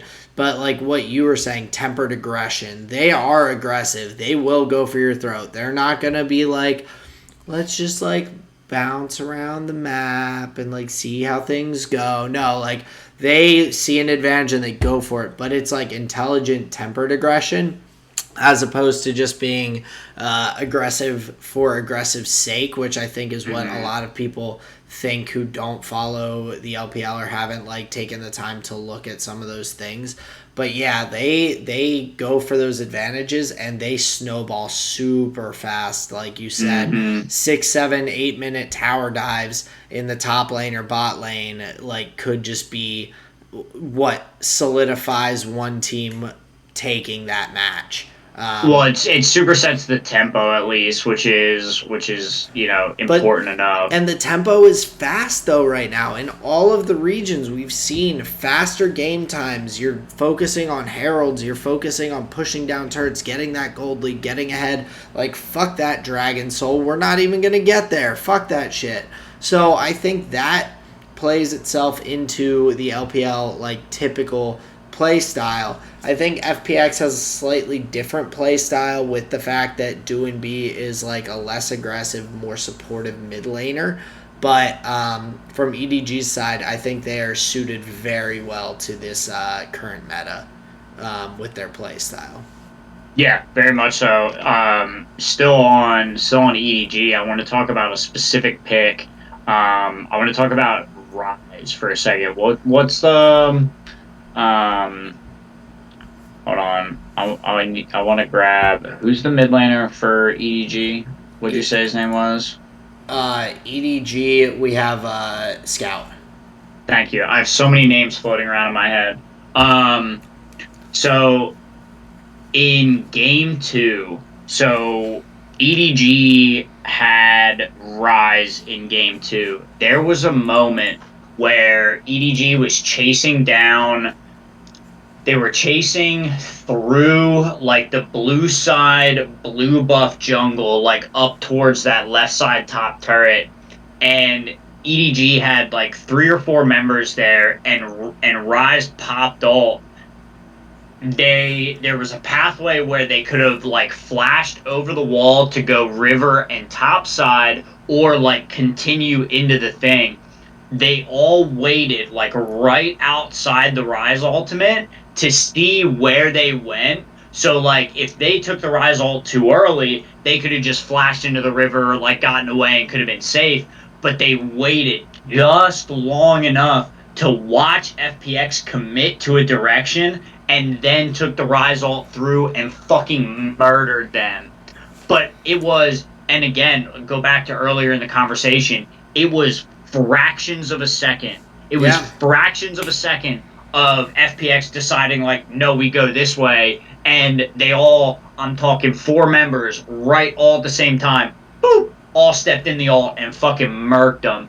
It was like beautiful to watch, and I don't know who was orchestrating timings like that, but it was flawless, and it got them. I think they netted like 3 kills on the play plus whatever the fuck. So it was beautiful Rise play from Scout, and in a way that like I haven't seen that level of Rise ult recently. Like we see a lot of teams playing it, but and was special. Yeah, we saw a lot of like really special Rise plays, I think, back in the day with sneaky Barons where they would push people down a lane, then just ult everyone onto the Baron, take it, and just like the other team's like, what happened? They were just here. But that's like a different thing. Like the Rise ult can be it can be a bait, or it can be a like we're gonna brawl kind of thing, and that's a pretty cool thing to see. The only thing I have a slight problem with is that Rise is not going to be played by very many people in this tournament. I have a very strong feeling that Rise is going to be like permabanned.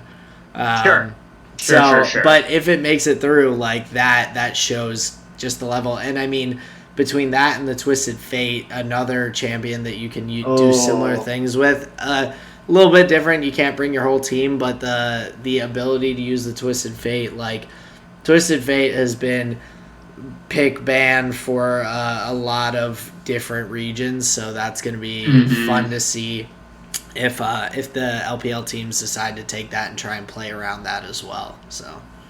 And EDG played it beautifully in game two. They actually banned it away game three in the finals against FPX. So they did play it, played it well. It was actually a big boon to the game one. But yeah, there was something about the resilience of EDG, and FPX was not able to push hard enough. Like they were not playing poorly. It was not that they were not taking advantages. They were controlling neutral objectives, but it was just it was a bit different from EDG's side. But I think we saw a lot of strength from FPX to the degree that like they weren't down much. They knew what fights to take. I EDG was just not thinking outside of the box. They kind of like they kind of broke the box at some key moments in the match. Yeah, and I think that's like I think that's a good point because that does leave us with like two very, very strong competitive teams going in, and it does kind of depend And that's what I was getting how at. things shake up with metas that develop during Worlds, from scrims, from matches, and everything. What champions are getting picked, banned, played.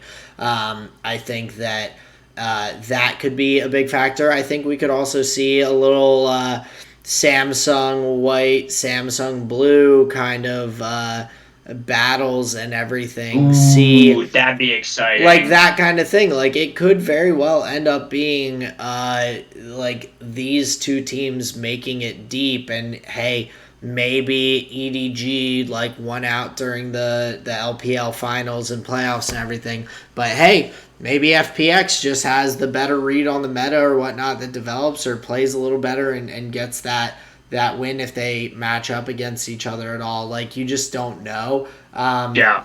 And so it's exciting to see multiple strong teams, but also like talking about the team that we haven't talked about who also has some really talented players. We've got Royal Never Give Up.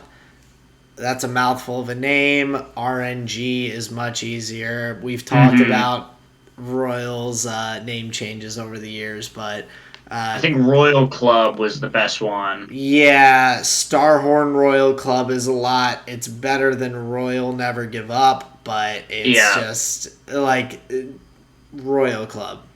Simple, Well, easy. I think there's something. I think there's something, and this is purely conjecture and just like totally guessing. I've got no idea. I think there's something to Eastern like naming culture, especially when using English words. I think they enjoy the acronyms that they can create and enjoy like the aesthetic of a word. Okay, that makes sense. Where we hear it as corny, but like they may really enjoy how RNG sounds when you say it, may how it looks on like a logo. I think they're a little more aesthetic about things such as that more than we are. Yeah, that would make sense a bit, That's but conjecture though. I'm clueless. Continue. oh, I have no idea either, so I appreciate your thoughts on it. But their team, I mean, these are all guys that we've seen before as well. Xiaohu in the top lane, Monster. Wei in the jungle, Cryin in the mid lane, Gala, who has had some really, really solid performances in the bot lane, hmm and then Ming, just like that steady present support.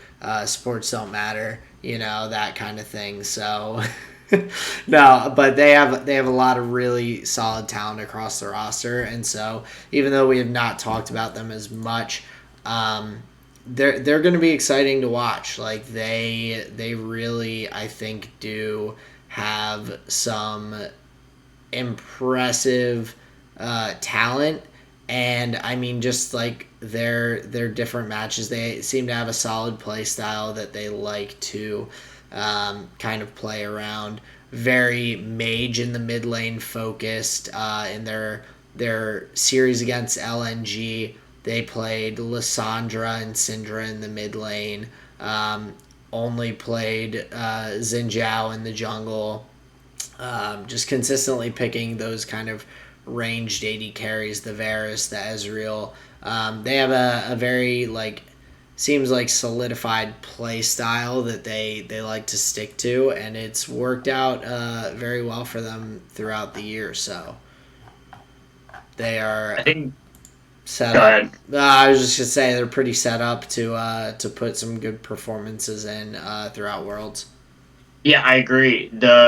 Where I was going to go on your note of good performances in game 2 of the final that they played, they adapted really quickly to World Elite. In their first rotation, they picked Vayne Rise, which so they get like a power pick in the mid lane and Rise, and then I guess like a comfort champion for the AD carry for World Elite. And this is after Royal first picks the Ziggs, so it's already like a range disadvantage, which is like kind of weird. But whatever, World Elite's like, we want the Vayne, like they're literally first picking this champion. But then how does Royal answer? They fucking pick the Malzahar. They said, "What, you want to tumble? We're all right. We'll just stay still." Like, and that's a breaking the box. It was a breaking the box moment. It was like the Morgana into the LeBlanc. Like Yeah, that player had no shot, as you would say, to do well in the game. none. Yeah, that's like a great point. That's like a unique pick that they have gone to in those. They also picked the Wukong in a couple of different games in the top lane. Hmm. That game too with the Vayne coming out, they were like, "Yep, we're gonna CC you." Wukong, Nautilus, Malzahar, like Vayne, you are not gonna do anything, and you just wasted a pick. Like they're like, we're not gonna let you play League of Legends.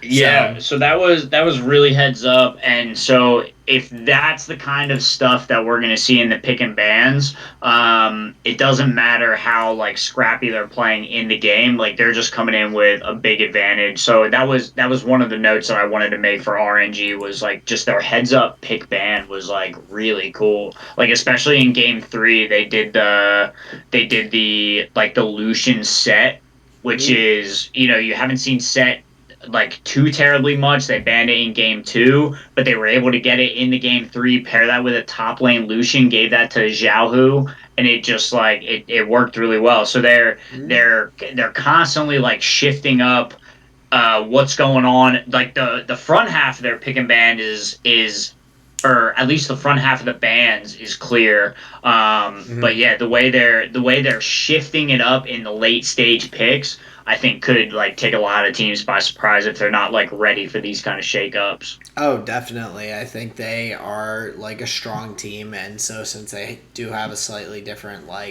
ability for their team comps and everything to do go outside of the box and all, that's gonna make it interesting. I really do feel like the LPL is pretty dangerous going into this Worlds. Agreed. Um, but yeah, I guess just talking about Worlds, we've talked about the play-ins a little bit. Let's, I guess, kind of hit it a little bit more. We've got this best of one round robin where we have all these teams. We've talked about the groups a little bit in terms of what teams we think are potentially going to be coming out.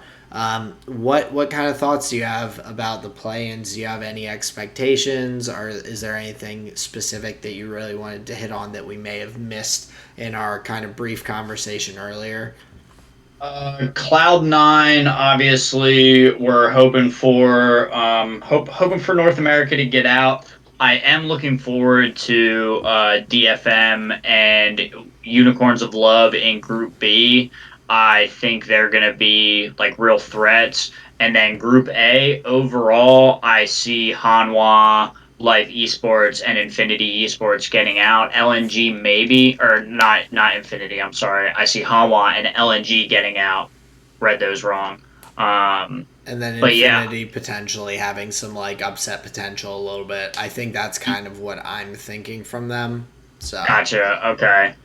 Yeah, I think it's gonna be a good play-ins, but obviously the real meat of the tournament will come later. So I'm predicting Cloud9 and DFM get out of Group B with Unicorns of Love, and then HLE, Infinity, and LNG getting out of Group A. Yeah, there is one other note that I don't think it's a huge issue or anything, but it's kind of an interesting note for Group One for Group A for Peace from Oceania.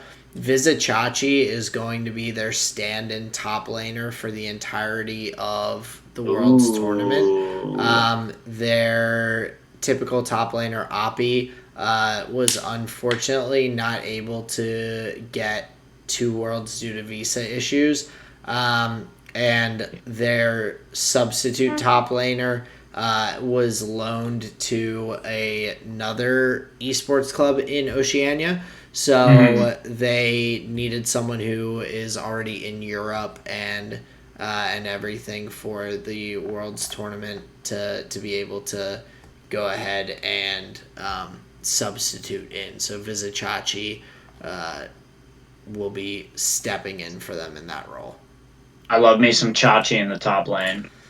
He's a phenomenal top laner. I'm trying to think if he is.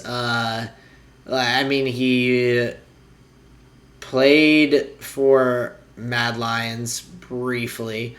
He's been on Schalke. He's been on Splice, Unicorns of Love. Like, he's had a long time playing, and so it's definitely interesting seeing him just kind of sub in, but it makes sense with Oceania needing someone who's English speaking to jump in. So I do find that to just be an interesting side note. I don't think it's going to make a huge difference overall in how things shake out, though.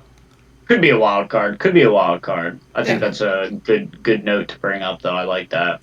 But yeah, I think that's just some loose predictions for what to see. Obviously, we're kind of clueless about some of the other teams, so we may be just like totally glancing over, like, oh, but the fucking Cannons, you don't know the fuck, We don't know because they've never been to an international tournament. Same with Peace. Same with Beyond Gaming. Like, there's a lot of these guys who have not been to Worlds who we just don't know. And, like, unless you follow those developing regions, like, most people are not going to know about them. So, right.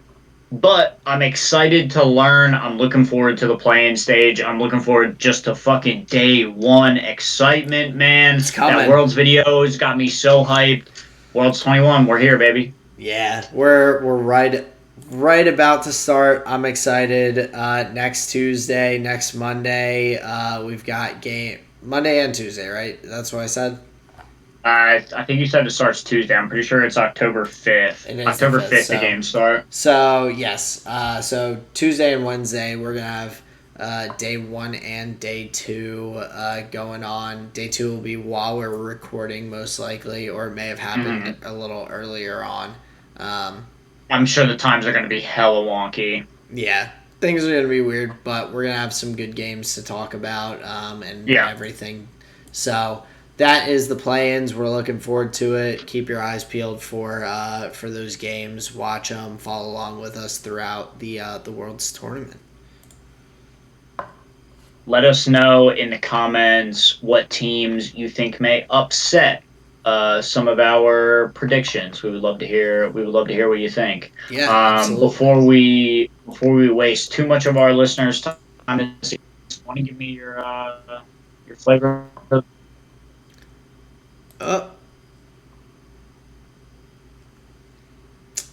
I'm gonna see if Justin. Oh, there he is. You there? Yep, I'm here. Cool. I was fucking with my USB cord. It's a very sensitive little bugger. I'm sorry. No, you're sorry, good. Everyone. Cut out for a second. You made it back. We're all good. But flavor of the week. So I'll hit you with my food first. The other night, after a long day of going through video camera footage and then having to drop it off with the detective who has the burglary case for my work and everything, Colleen made a phenomenal spinach and artichoke tortellini Ooh. dish in her. She had, I think she got it from her FabFitFun box, but it is a Dutch oven to cook in. So she made this like really good cheesy spinach artichoke tortellini, delicious. I was in heaven, man. It was a long day. I got delayed. I was like so hungry by the time I got there, and I was just chowing down. It was awesome. So that is my food.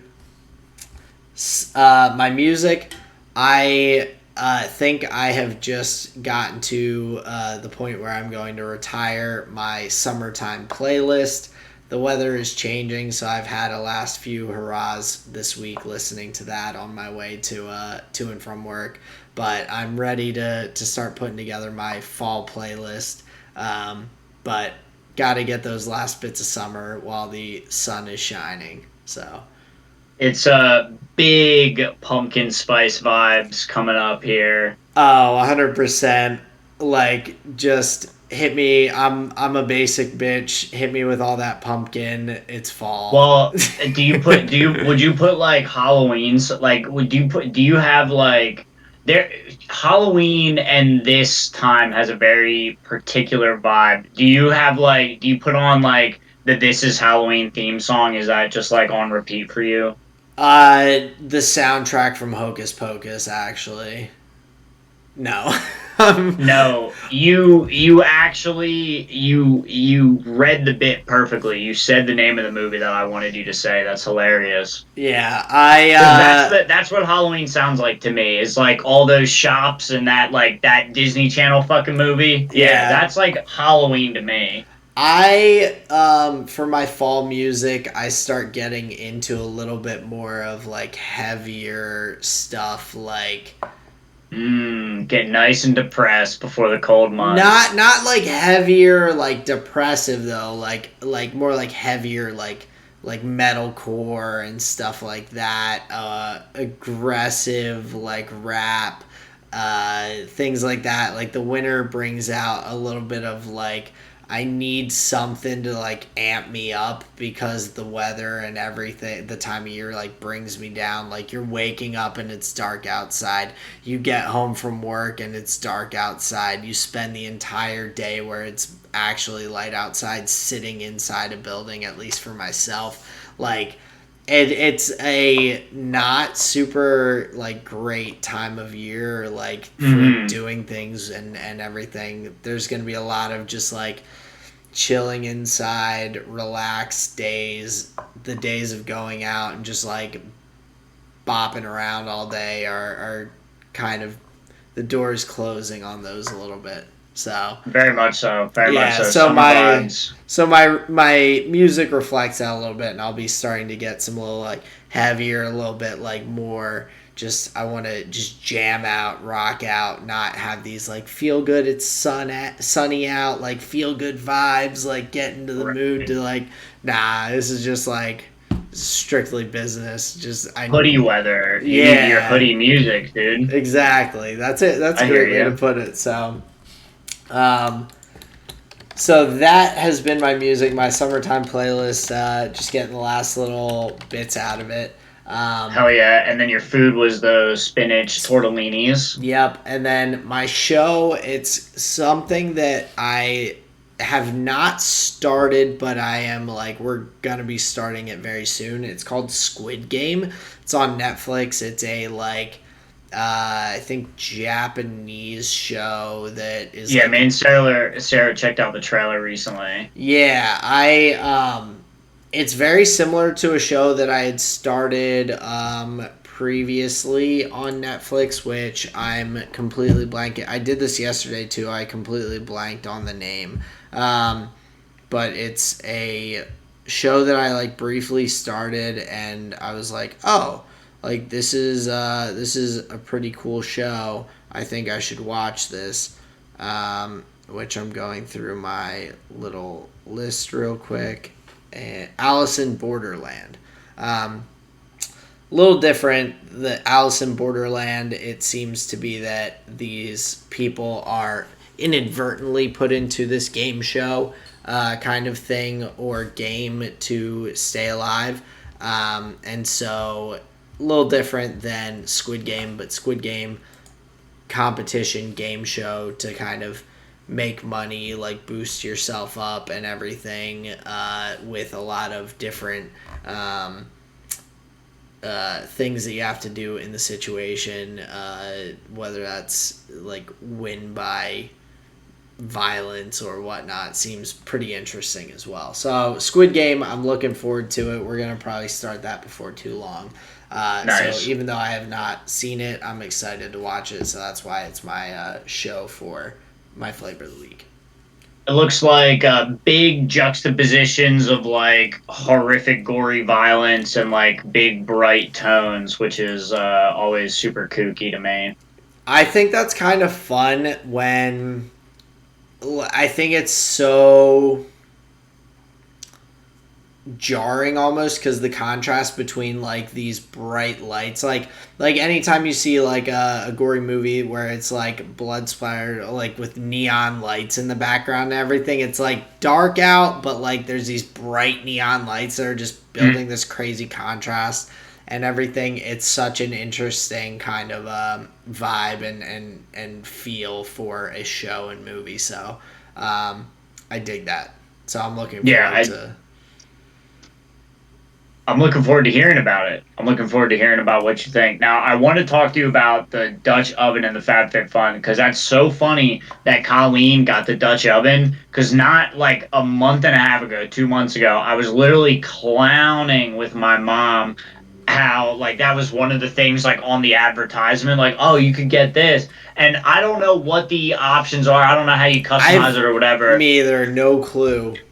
But I was clowning so hard that I was like, there's no way, like, you ever actually get the oven. Like, that thing's probably, like, worth actual money. Like, none of that garbage in there is useful, blah, blah, blah. But that's so funny that she, like, got that and uses it. So she got it. Shout out Colleen in the FabFitFun box. Yeah, she didn't even, like, we were looking at it, and I'm like, how do you even cook in a Dutch oven? Like, I've never heard of someone having this before. Like, what? I knew it was a thing, but I've, like, never looked at recipes. Well, the first one she found was this, like, just cheesy tortellini dish. It was just, like, it looked like cheese soup with, like, tortellinis as the noodles, and I was like, that dope. looked phenomenal. And so she ran with like the spinach artichoke tortellini like thing, and I was like, it was so good. So I love it. I am all on board the Dutch oven like train. Didn't expect it to work out that well. Great cooking utensil. I'm about it. Nice. Yeah, they're pretty sweet. So that's hilarious that she actually got that. She did. You'll have to let your mom know. Dude, the mythic rare Dutch oven, dude. That's so funny.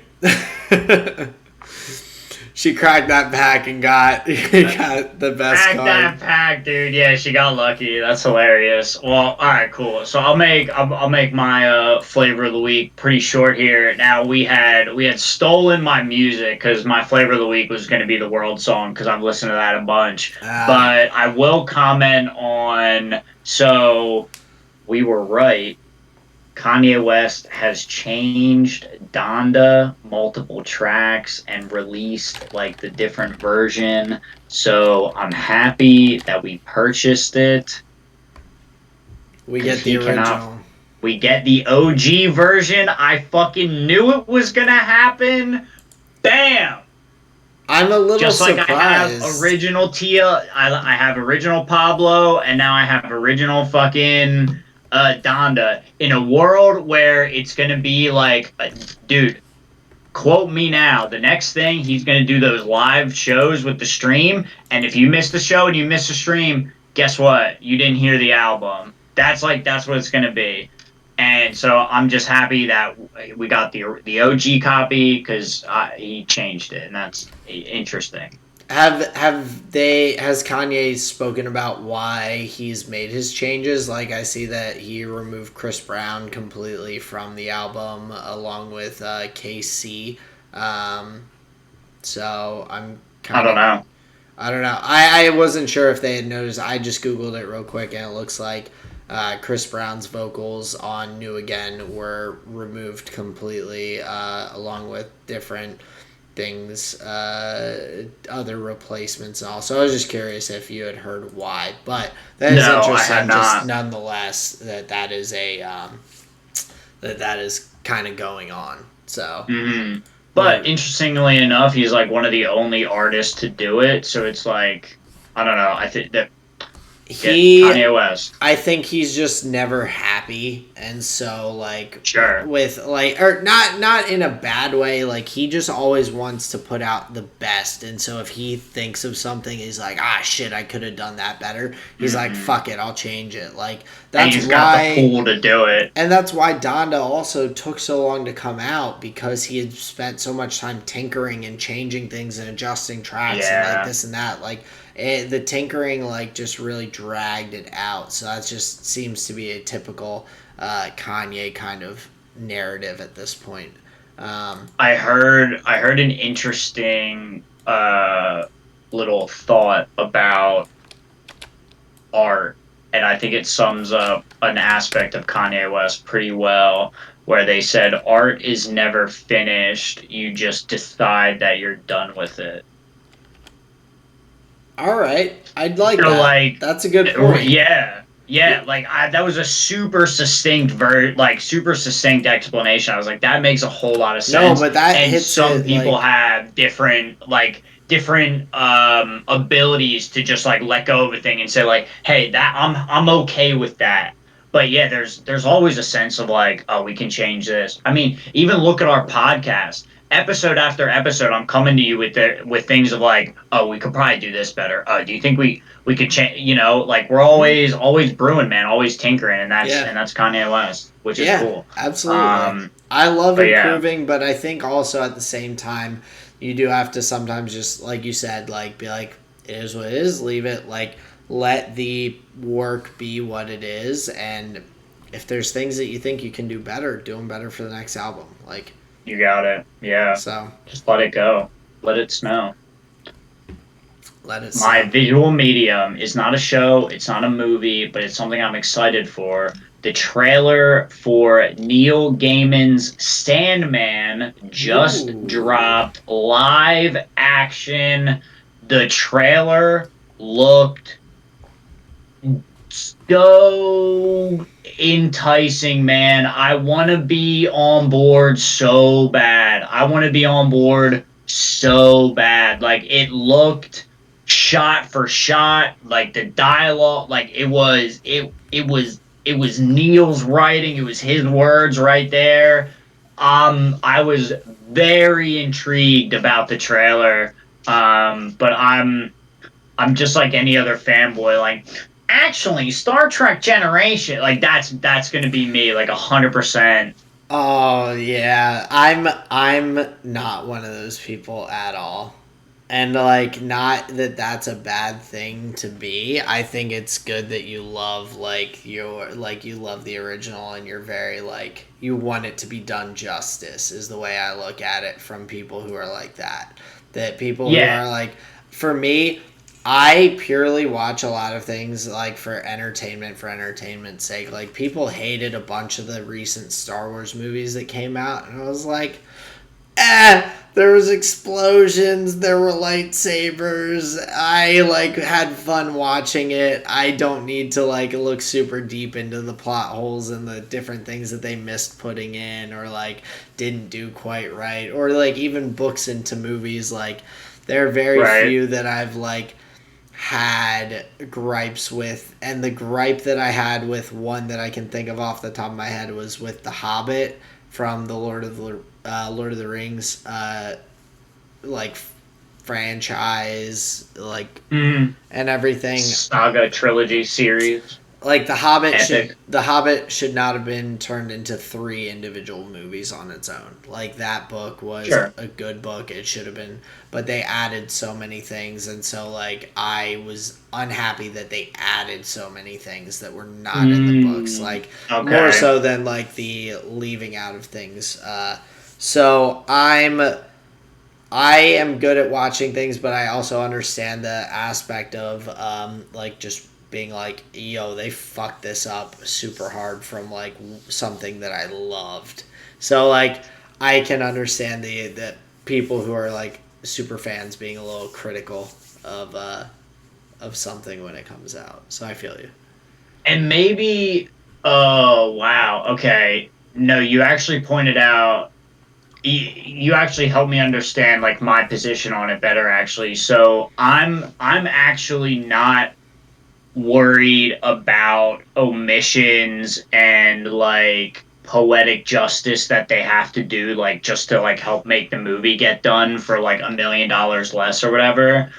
I'm with you actually. It's the addition of things that weren't there before I hate for that. what for like whatever your reasons are. It's like I respect the source material and just do that. Yeah, and I look at it Yeah. as I'm like, I love this, and this felt complete the way it Yeah. was. Like you Yeah, yeah, don't yeah. need, there's no need to add more. I understand cutting out things Yeah. for the sake of time, but if you're cutting Or out things, shifting things to make it work better on the screen. right, exactly. But Yeah. if you're actively like, especially if you add things, certain things, but then omit things that were originally in, that will make me an unhappy camper pretty quick. Yeah. Okay. So that's the thing. Like there are some caveats, but overall, I'm I pretty just like, yeah, I whatever, just man. want It's them to it's do it just a different justice. retelling. Yes. Yeah. Yeah, That's overall how I feel. But yeah, the trailer looked fucking awesome. that's And awesome. hearing them reading out the fucking ritual rites was just like, oh yeah. Because like it I don't want to spoil anything for anybody, but the phrase that you hear at the open is there's like it's a motif. Okay. That's all. That's all. It's just a fun motif. But when you think of Sandman and like when nostalgia kicks in, you think of the first time you were reading through like, oh shit, right? And then it like comes up later and whatever. So you know, a bunch of nostalgia involved. But yeah, the teaser looks pretty good. Nice. I'm gushing about my flavor of the week. Aaron, won't you take us out of here? Wait, did you hit us with the food? No, it was just Panera, one of their like chicken bowls thing. Sarah got it the one time, and I was like super impressed and surprised. I was like, that was really fucking good. And Nice. Panera bread knocks it out of the park every time. A little salty on the soups, but I understand most people need like a little more flavor, so whatever. Yeah. Overall, Panera knocks it out of the park. That's my flavor of the week. Solid. So yeah, that kind of hits all of the points. We've hit the nail on the head. Talked through a lot of stuff. Thank you guys again for spending time with us this week. Listening to another episode of the Tall and Short of It. You can find us on Twitter. You can find us on YouTube, Google Podcasts, Spotify, Anchor, anywhere that you guys are looking for those podcasts, those are there. Looking forward to some exciting episodes with Worlds coming up ahead of us, along with some more races and everything. Justin, anything else to close us out? I want to say thank you so much for spending your time here with us this evening. It's been a pleasure talking with you, Aaron. Pleasure being here. Thanks everybody for tuning in. This has been the Tall and Short of It podcast. Peace out, everyone. Later.